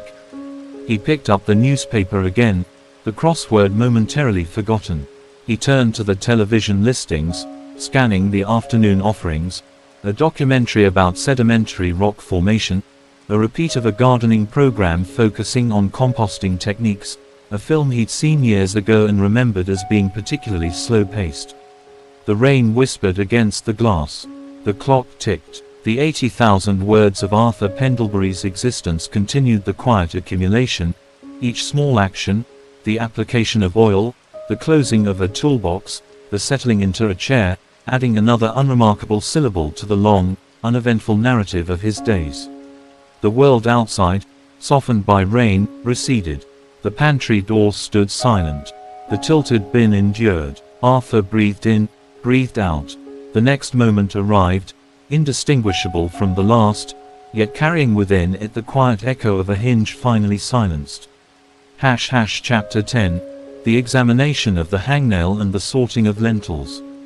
The silence of the newly oiled pantry hinge felt like a tangible presence in the rain-hushed kitchen, a small victory against entropy that Arthur Pendlebury carried with him as he settled back into the green armchair's embrace. The rain continued its gentle, irregular percussion against the windowpane, blurring the view of Sycamore Lane and the still slightly tilted bin into a watercolor wash of grey and green, a soft, amorphous backdrop to the quiet interior. The newspaper lay discarded on the low table, the crossword clues unresolved, the television listings offering no compelling diversion from the profound calm of the rain and the ticking clock. He lifted his right hand, idly examining the familiar landscape of knuckles and veins, the skin thin and slightly papery, marked with a few faint age spots. His gaze drifted to the side of his left thumb, near the nail bed. There it was, a small, almost imperceptible ridge of skin, lifted slightly from the underlying flesh, the beginnings of a hangnail. It wasn't painful, merely present, a tiny imperfection in the otherwise smooth contour. He ran the pad of his right index finger over it, feeling the minute roughness, the slight catch against his skin. He contemplated it. Should he attempt to remove it? He had nail clippers upstairs in the bathroom cabinet. The journey felt significant, climbing the stairs for such a microscopic purpose. He could try biting it off, but that was untidy, potentially leaving a ragged edge. He rubbed it again. It didn't demand immediate attention. It was simply there, another minor detail in the physical reality of his existence, like the faint stiffness in his ring finger when he made a fist, or the way his right knee sometimes clicked softly when he stood after sitting for a long time. He lowered his hand, resting it on the arm of the chair, the hangnail forgotten for the moment, its presence relegated to the background alongside the ticking clock and the rain's murmur. His thoughts drifted towards lunch, the emptiness left by the morning toast and tea making itself gently known. The pantry door, now silent, beckoned. Baked beans, straightforward, requiring only heating. Or perhaps the packet of dried lentils bought weeks ago on a vague notion of making soup. He hadn't made lentil soup in years. The process was simple enough, rinsing the lentils, simmering them with water, perhaps an onion, a stock cube. The idea held a certain appeal, a minor deviation from the tinned soup routine, a project requiring marginally more engagement. The rain seemed conducive to soup. He pushed himself up once more, the armchair sighing softly. The walk to the kitchen felt shorter this time. He approached the pantry door, opening it smoothly, silently, a testament to the oil's efficacy. The interior was cool and dim, shelves lined with tins, jars, packets. He located the bag of dried lentils tucked behind a half-full bag of plain flour. It was a simple paper sack, printed with a picture of the brownish-orange legumes and the word, lentils, in bold type. He brought it out into the kitchen light. The lentils shifted inside the bag with a soft, dry rustle. He placed the bag on the counter beside the sink. Opening it revealed a dense pile of small, disc-shaped seeds, varying slightly in color from pale yellow to dark speckled brown. They looked clean enough, but rinsing was advisable, the packet instructions suggested. He fetched a medium-sized bowl from the cupboard and poured a portion of lentils into it, watching them cascade like miniature coins, forming a small, uneven mound. He turned on the cold tap, adjusted the flow to a gentle stream, and carefully tipped the bowl under it, filling it with water. The lentils swirled, some floating momentarily before sinking. He swirled the water with his fingers, feeling the smooth, hard pellets slide against each other. Tiny flecks of dust or chaff floated to the surface. He carefully poured off the cloudy water, holding back the lentils with his free hand. He repeated the process, fill, swirl, pour off the cloudy water. On the third rinse, the water ran almost clear. He set the bowl of rinsed lentils aside on the draining board. Now, the sorting. It wasn't strictly necessary, he knew. Modern lentils were generally clean. But he recalled his mother doing it, years ago, sitting at the kitchen table, patiently picking through them on a white plate, removing any tiny stones or misshapen lentils. It was a calming, methodical task. He found a plain white dinner plate and tipped the rinsed lentils onto it, spreading them out into a single layer with his fingers. The lentils felt cool and slightly damp. He pulled a chair out from the kitchen table and sat down, the wood cool through his trousers. He adjusted the plate under the light from the window, the grey afternoon glow sufficient for the task. He began, slowly, meticulously, using his right index finger to nudge lentils aside one by one, scanning for any anomaly. Most were perfect little discs, uniform in size and color. He found one that was slightly chipped, another that was unusually dark, almost black. He picked them out with his thumb and forefinger and placed them on a small square of paper towel beside the plate. It wasn't about waste. It was about order, about ensuring uniformity in the pot. The action was hypnotic. The rain provided a soft soundtrack. His focus narrowed to the white plate, the shifting field of brown and orange discs, the smooth motion of his finger, the occasional discovery and removal of an imperfect specimen. He thought about the soup, the gentle simmer, the lentils softening, the aroma of onion and vegetable stock filling the kitchen. He would need to chop an onion. His small, slightly blunt kitchen knife. The faint sting in the eyes. Another small sequence of actions. He sorted through another small section. The hangnail on his thumb caught slightly against the edge of a lentil. He ignored it. The task absorbed him. Time lost its edges. The ticking clock faded. Only the rain, the cool feel of the lentils under his fingertip, the visual rhythm of scanning and occasionally selecting. The pile of discarded lentils on the paper towel grew slowly. A few chipped ones, several overly dark, one tiny, hard fragment that might have been a minute pebble. The majority on the plate looked pristine. He reached the last lentils, nudging the final few across the white porcelain. Satisfied, he gathered the edges of the paper towel, folding it over the small collection of discards, and dropped it into the bin under the sink.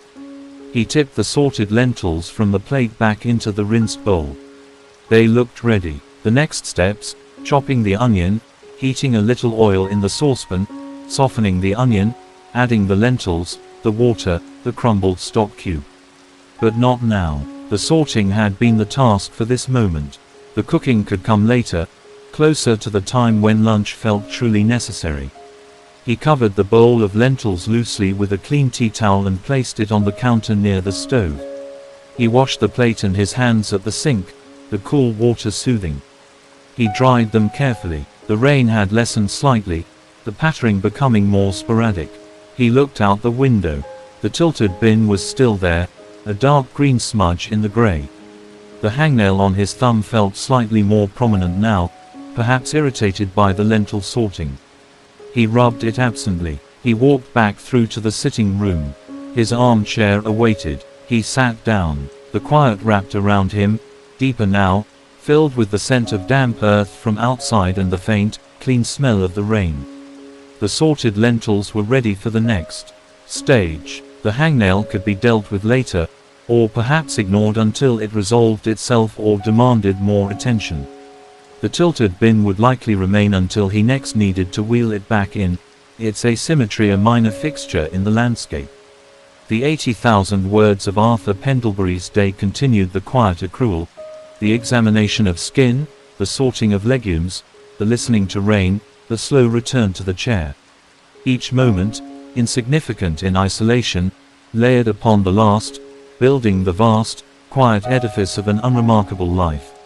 He closed his eyes, listening to the final, scattered drops of rain finding their way down the drainpipe outside.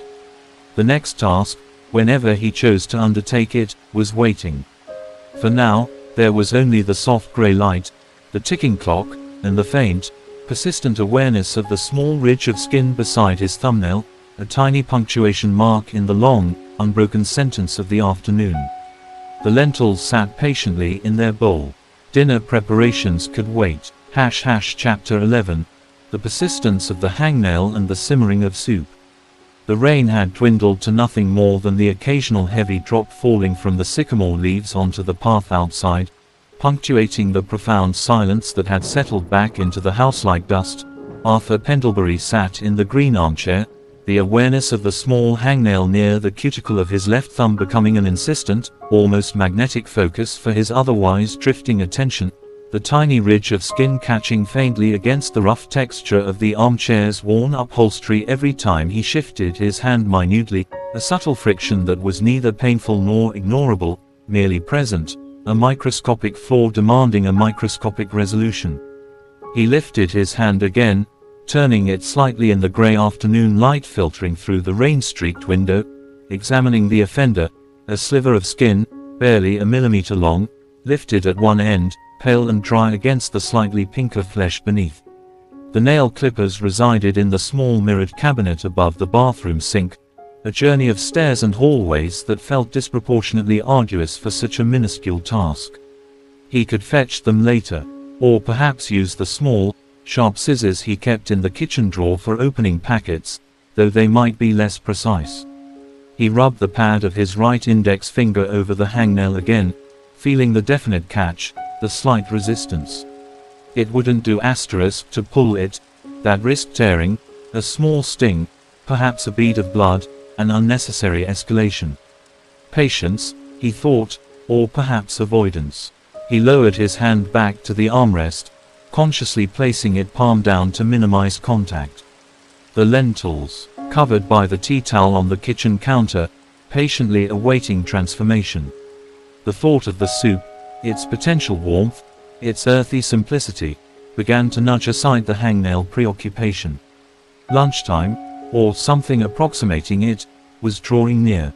The grey light hadn't perceptibly changed, yet a subtle internal clock, attuned to the rhythms of digestion and the fading memory of morning toast, signaled the need for sustenance.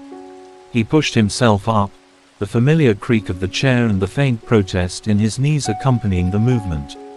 The walk to the kitchen felt purposeful now. He passed the pantry door, noting its continued, satisfying silence. The covered bowl of lentils sat beside the sink, the tea towel a crisp white island in the muted light. He lifted the cloth. The rinsed, sorted lentils looked clean and uniform, a small mound of potential. Now, the onion. He opened the vegetable drawer in the fridge, cool air washing over his hands. Inside lay the familiar contents, a half head of pale celery, a small bag of carrots slightly softened at their tips, a knob of ginger beginning to wrinkle, and nestled beside a half-empty tub of margarine, 2 brown onions, their papery skins dry and rustling. He selected the smaller one, its surface firm under his fingers. He placed it on the wooden chopping board beside the sink. The small kitchen knife, kept sharp enough for basic tasks but lacking professional keenness, awaited in its block. He pulled it free, the wooden handle smooth and familiar. He began to peel the onion, the papery outer layers coming away in brittle strips, revealing the smooth, pale flesh beneath, releasing the first faint, pungent aroma that prickled slightly in his nostrils. He trimmed the root end, then the dry stalk end. Now, the slicing. He halved the onion lengthwise, placed one half flat side down, and began to make thin, careful slices towards the root end, but not cutting through it, holding the layers together. Then, turning the half, he sliced across the initial cuts, creating a small dice. The familiar sting began to build behind his eyes, a mild, watery reaction. He blinked rapidly, focusing on the task. The knife moved with slow, deliberate precision, the asterisk thok thok thok asterisk of the blade against the wood a rhythmic counterpoint to the silence. He repeated the process with the other half, his eyes watering more noticeably now. He swept the neat, pale pile of diced onion into a small saucer. The prep was minimal, yet it felt significant. He rinsed the knife and board under the tap. Now, the soup itself. He selected a medium-sized saucepan from the cupboard beneath the oven, its aluminium base slightly darkened with age. He placed it on the stove, turned the knob for the front burner. The gas ignited with its usual whump. He added a small knob of margarine to the pan, watching it sizzle and melt almost instantly into a thin, golden film. He tipped in the diced onion, the sizzle intensifying, the pungent aroma deepening, becoming sweeter, filling the small kitchen with a warm, savory promise that momentarily banished the lingering dampness from the rain. He stirred the onion gently with a wooden spoon, watching the translucent pieces soften and turn a pale gold at the edges. He stirred slowly, methodically, ensuring no piece caught or browned too much. This softening felt important, the foundation of the flavor. It took several minutes, the onion gradually wilting, releasing its sweetness into the warm fat. He reached for the bowl of lentils, tipping them into the pan.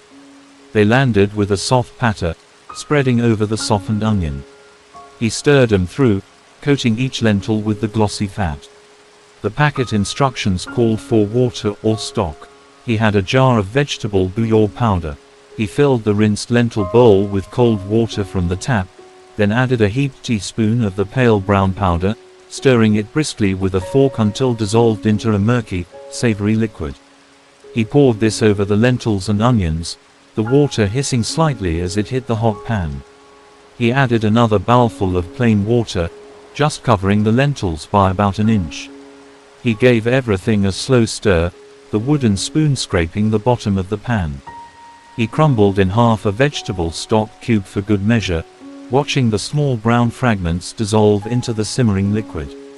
He brought the mixture just to a gentle boil, a few bubbles breaking the surface around the edges, then turned the heat down low, so the surface barely trembled, a lazy bubble rising and bursting every few seconds.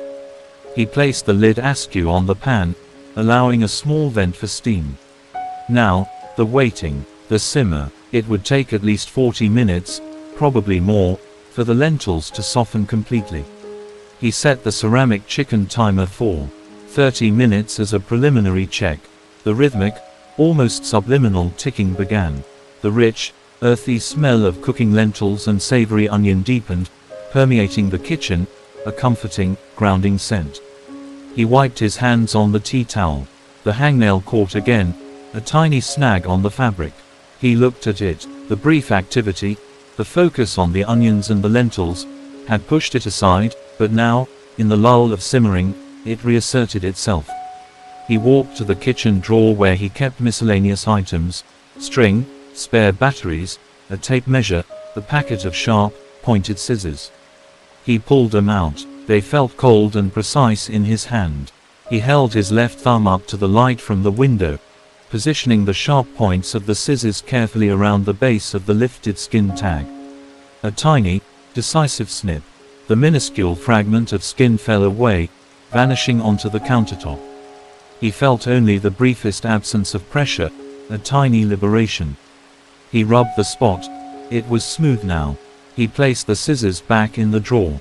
The small victory over the hangnail felt almost as satisfying as silencing the hinge or fixing the tap. Order restored, at a microscopic level. He rinsed his hands again, more out of habit than necessity. The soup bubbled softly under its tilted lid, a comforting, organic sound. The timer ticked. He leaned against the counter, watching the slow, barely perceptible plume of steam escaping from the vent. The tilted bin outside was just visible, a dark green shape blurred by condensation on the lower pane of the window. It didn't matter. The soup was simmering. The hangnail was gone. The hinge was silent. The ache in his knees was a distant memory. The 80,000 words of Arthur Pendlebury's existence continued the quiet accretion. The snip of scissors, the smell of simmering lentils, the condensation on glass, the slow, inevitable softening of legumes in hot water. The afternoon stretched before him, filled with the patient waiting for soup and the quiet contemplation of steam rising from a pot. He could fetch a book now, perhaps, from the small shelf in the sitting room. Something undemanding. Or he could simply stand here, leaning against the cool counter, watching the timer's red hand sweep its slow circle, listening to the gentle heartbeat of his quiet house and the soft, persistent whisper of the simmering pot. He chose to stand. The next moment would arrive soon enough. For now, there was only the warmth of the stove, the rich aroma filling his nostrils, the smooth skin where the hangnail had been, and the profound, uneventful peace of a pot of soup slowly coming into being. The grey light softened imperceptibly towards evening. The timer ticked. The lentils softened. Arthur breathed. Chapter 12. The consumption of the lentil soup and the washing of the bowl.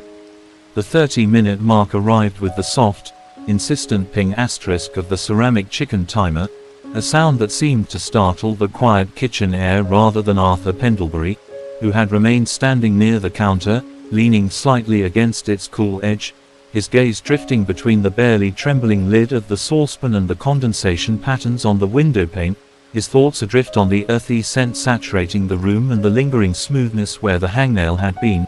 He lifted the lid carefully, releasing a thicker plume of fragrant steam that carried the deep, savory aroma of cooked lentils and softened onion, and peered into the pot, giving the contents a slow stir with the wooden spoon.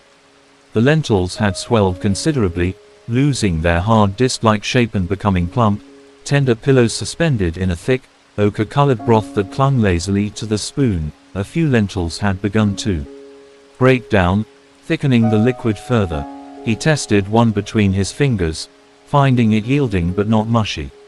Another 10 minutes, perhaps, to achieve the perfect state of soft cohesion. He replaced the lid askew and reset the timer for 10 minutes, the soft ticking resuming its patient countdown. He moved the wooden spoon to the spoon rest, a small ceramic dish shaped like a leaf. The warmth radiating from the stove was pleasant against his legs. He considered fetching a book, but the act felt unnecessary, a disruption to the quiet vigil over the simmering soup.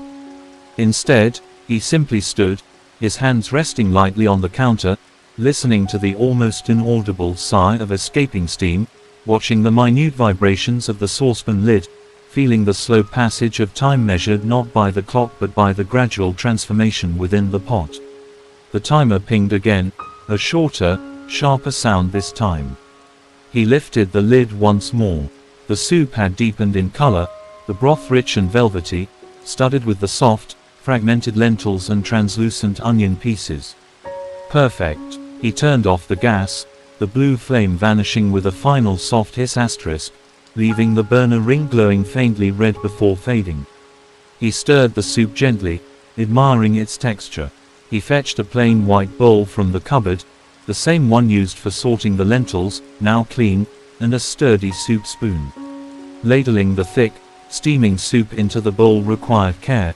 It poured sluggishly, holding its shape momentarily before settling. He filled the bowl nearly to the brim, the surface steaming profusely.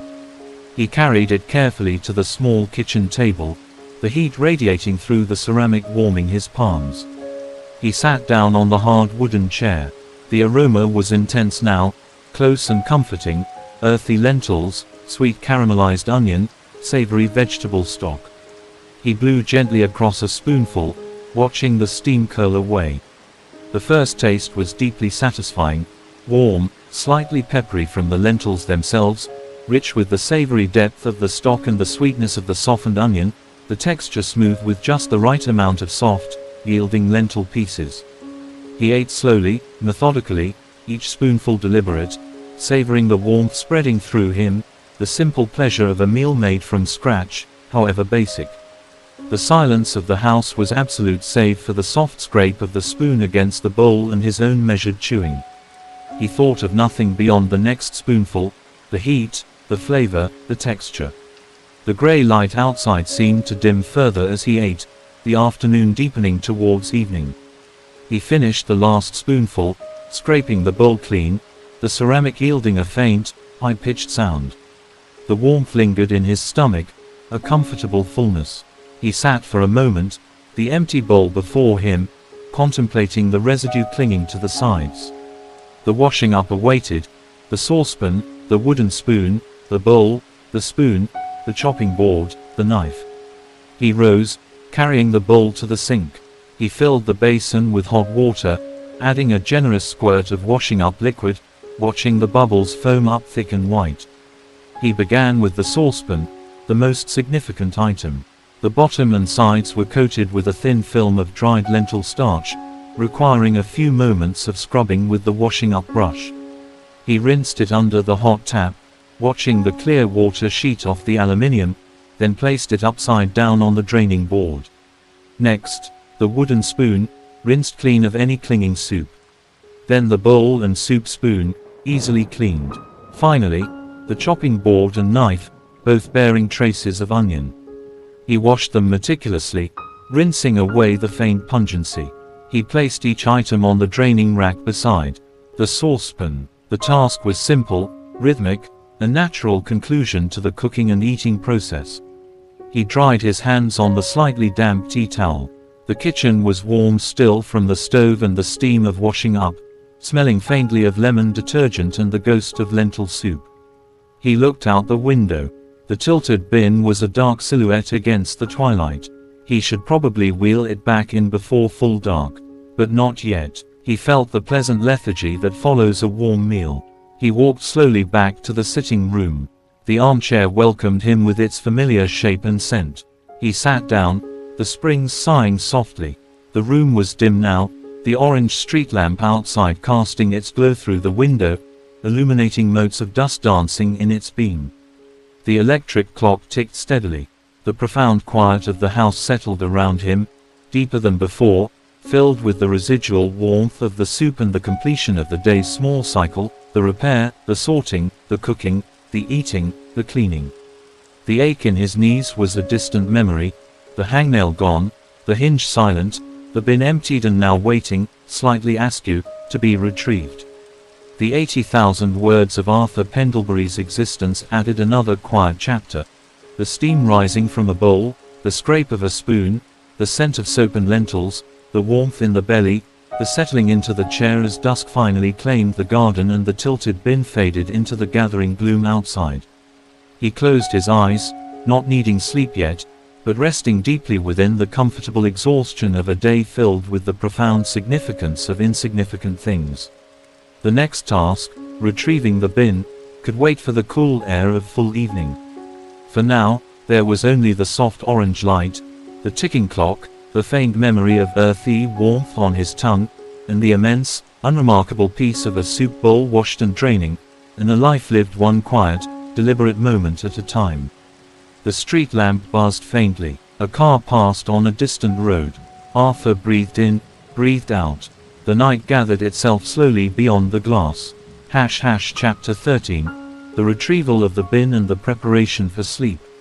The pleasant lethargy induced by the warm lentil soup and the rhythmic completion of the washing up settled deep within Arthur Pendlebury as he sat in the deepening twilight of the sitting room. The orange street lamp glow now dominated the space, casting long, distorted shadows that stretched across the faded rug and up the walls, transforming familiar objects into ambiguous shapes, while the electric clock's steady tick-tick-tick asterisk marked the slow, inevitable crawl towards full night outside, where the tilted bin had become little more than a darker smudge against the shadowed pavement and damp grass verge. The thought of leaving it out all night, exposed to the elements and the theoretical possibility of nocturnal animals or the sheer impropriety of its askew posture persisting unchecked, began to gently needle his sense of domestic order, a faint counterpoint to the comforting inertia holding him in the chair. With a sigh that felt dredged not from fatigue but from the simple weight of initiating movement once more, he pushed himself up, the armchair groaning softly in response, and shuffled towards the hallway, the cool linoleum under his thin socks a small shock after the chair's warmth. He didn't bother with shoes. The back step and path were paved, and the night air, while cool, held no bite. He unlocked the sturdy back door, the key turning with a solid clunk asterisk, and pulled it open. The damp, cool air of the late evening rushed in, smelling of wet earth, decaying leaves, and the faint, distant tang of wood smoke from some unseen chimney. He stepped onto the small porch, the concrete cold beneath his socks, and walked the short distance down the side path, the damp flags slightly slick underfoot. The wheeled bin stood where the refuse collectors had left it, its dark green plastic gleaming faintly under the ambient light from neighboring houses, its tilt towards the road now clearly visible, an affront to symmetry. He grasped the handle, the plastic cool and slightly gritty, tilted the bin back onto its wheels with a soft rumble, and maneuvered it carefully back along the path, the wheels bumping gently over the uneven flags and the single step up onto the porch. He pushed it through the doorway into the utility room, the familiar scent of dust and faint dampness replacing the outside air, and positioned it precisely in its usual corner, aligning it squarely with the wall and the edge of the washing machine. He closed the heavy lid with a soft thud asterisk, the sound final and satisfying. He closed and locked the back door, the solid click asterisk of the deadbolt sealing the house once more against the night. The brief exposure to the cool air had sharpened his senses slightly. The warmth of the hallway felt welcoming. He walked back through to the kitchen, noting the clean dishes gleaming faintly on the draining board, the saucepan upturned and dry, the lingering ghost of lentil soup almost entirely vanquished by the smell of detergent. He filled a glass with cool tap water and drank it slowly, standing by the sink, looking out at the now impenetrable darkness of the garden, the sycamore tree a looming black silhouette against the marginally lighter sky. The water tasted clean, metallic. He rinsed the glass and placed it upside down on the draining board. The day's minor cycles, consumption, waste, repair, preparation, felt complete. The transition towards sleep beckoned. He walked through the dim sitting room, the street lamp glow painting stripes of orange on the floor, and ascended the stairs, his hand trailing lightly on the smooth banister, his feet finding the familiar creak on the third step from the top. The landing was dark and cool. He pushed open the bathroom door. The routine was ingrained, performed with the solemnity of ritual, the precise squeezing of toothpaste onto the bristles of his toothbrush, the rhythmic scrubbing back and forth, the minty foam filling his mouth, the careful rinsing with cool water cupped in his hands, the meticulous wiping of the sink edge with a flannel afterwards to remove any stray droplets. He splashed cold water on his face, the shock bracing, patting it dry with the soft towel hanging beside the sink.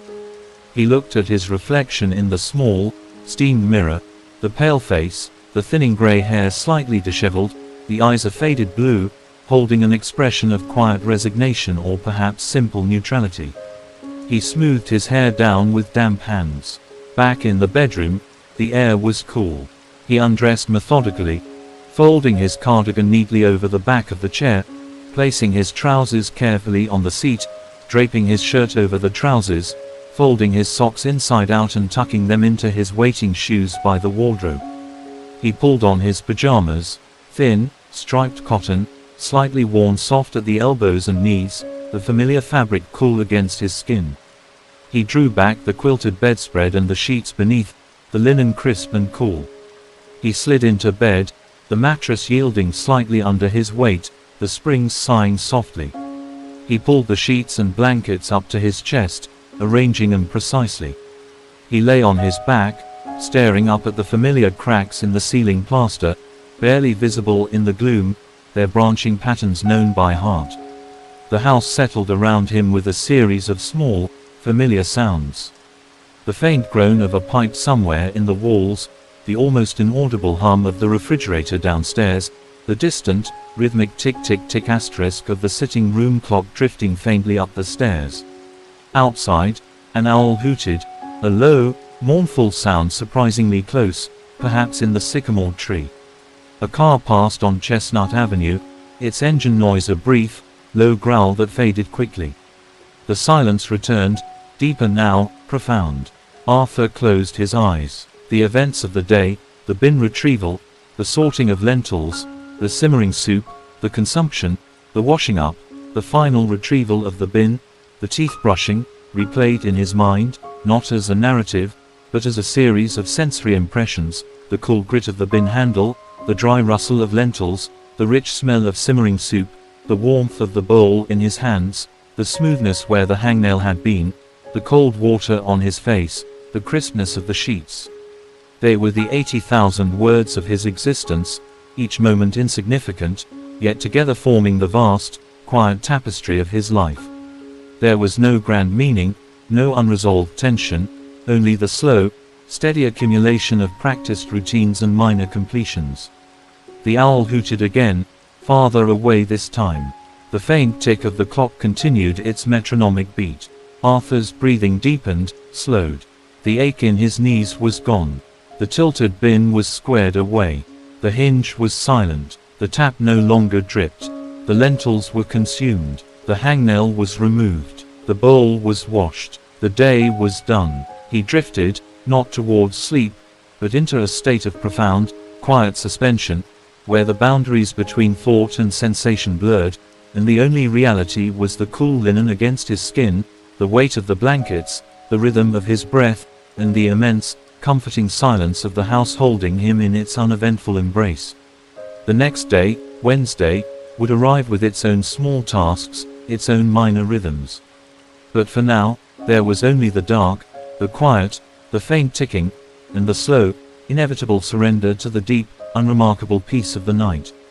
His hand, resting on the cool sheet beside him, twitched slightly, a final, unconscious settling. The owl was silent. The clock ticked on. Arthur Pendlebury slept. Chapter 15. The dispersal of crumbs and the murmur of the mid-morning forecast. The thick, comforting warmth of the porridge settled in Arthur Pendlebury's stomach, a dense counterweight to the pervasive chill seeping from the walls and the drizzle-streaked window panes.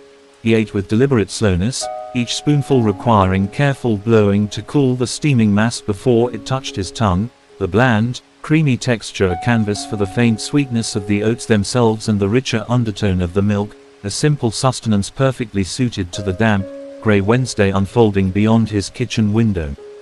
He finished the last spoonful, scraping the bowl meticulously to gather every clinging trace of the pale paste, the ceramic yielding a faint, high-pitched squeak against the metal spoon, a sound that seemed loud in the quiet kitchen filled only with the soft, persistent pit-pat asterisk of rain on the leaves of the sycamore tree outside and the distant, rhythmic swish-swish asterisk of Mrs.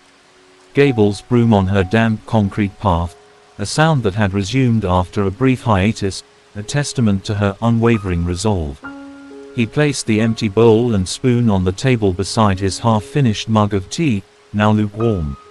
A few pale crumbs of porridge, escaped during his careful consumption, dotted the warm formica surface around the bowl. He contemplated them for a moment, these tiny, insignificant fragments of his breakfast. They could be brushed onto the floor for later sweeping, or gathered onto a piece of paper towel. He opted for order. He rose, fetched the slightly damp tea towel from its hook, and carefully wiped the table surface, gathering the crumbs onto the cloth with slow, precise strokes. He shook the crumbs into the bin under the sink, the tiny particles vanishing into the darkness. He rinsed the bowl and spoon under the tap, the cold water quickly clearing the residue, and placed them beside the mug on the draining board. The washing up could accumulate until later. A single mug and spoon felt insufficient to warrant filling the sink now. He picked up his lukewarm tea and carried it through to the sitting room, the transition from the cool kitchen to the marginally warmer, street lamp orange gloom of the front room feeling like a minor migration. He settled back into his green armchair, the familiar creak a grounding sound. The electric clock ticked steadily. The drizzle continued its soft percussion. He took a sip of the tepid tea. It had lost its initial bite, becoming merely tannic and slightly flat, yet still offering the familiar ritual of holding the mug, the weight of it in his hands.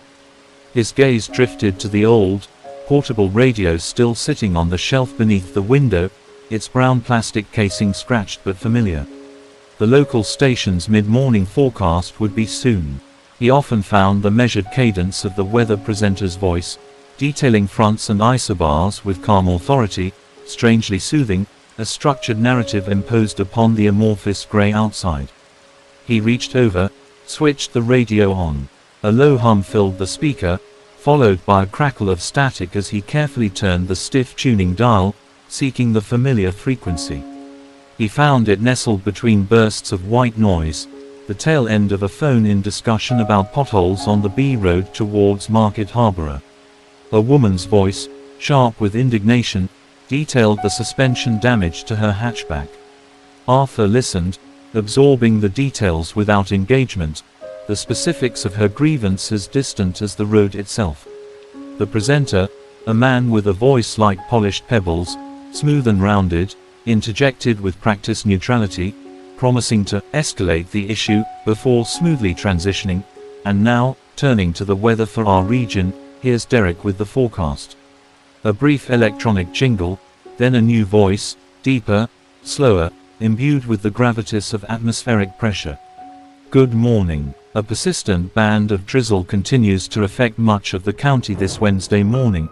as we remain under the influence of a slow-moving frontal system anchored over the Irish Sea. Arthur sipped his tea, watching the drizzle blur the view of the sycamore tree. Derek continued, his voice a steady drone. Temperatures are holding at a cool 9 degrees Celsius, feeling colder in that damp easterly breeze. We can expect this damp, grey picture to persist throughout the morning and into the early afternoon, with little change in the rainfall amounts, generally light but persistent. Arthur pictured the words forming isobars on a chart, the front squatting stubbornly over the map. Later this afternoon, Derek intoned, there are signs the front may begin to fragment, allowing for some drier interludes, perhaps even a glimpse of brightness towards dusk in western areas, though showers remain likely. Overnight, the breeze should ease, and with clearer spells developing, we could see a touch of frost in sheltered rural spots by dawn tomorrow, temperatures dipping to around 2 or 3 degrees. So, a damp and cool day in store, little sunshine to speak of, but perhaps a drier and brighter end to the day for some. The forecast concluded with the same electronic jingle. Arthur absorbed the information, more drizzle, no sun, a cool 9 degrees, possible frost tonight. It merely confirmed what his senses already reported: the chill in the air, the dampness on the window, the unbroken grey canopy above Sycamore Lane. The predictability was comforting. The presenter returned, introducing a segment on the history of local watermills. Arthur listened for a minute as the calm voice described the grinding mechanisms of a long-demolished mill on the River Nen, the sound of the water wheel, the texture of the grain. It was inherently dull, delivered with soporific precision. He didn't turn it off. The drone became part of the room's ambient soundscape, merging with the ticking clock and the drizzle's patter, a background hum against which his thoughts could drift. He thought vaguely about lunch. The remaining half-loaf of bread. Cheese. He had a small piece of cheddar in the fridge, slightly dry at the edges. Cheese on toast. Simple. Warming. He pictured the grill heating, the cheese bubbling and browning. The steps were clear: slicing the bread, grating the cheese, assembling, grilling, watching carefully to prevent burning. A manageable sequence for later. The radio presenter moved on to describe the different types of millstones used. Arthur's gaze drifted around the room, settling on the stopped brass clock on the mantelpiece.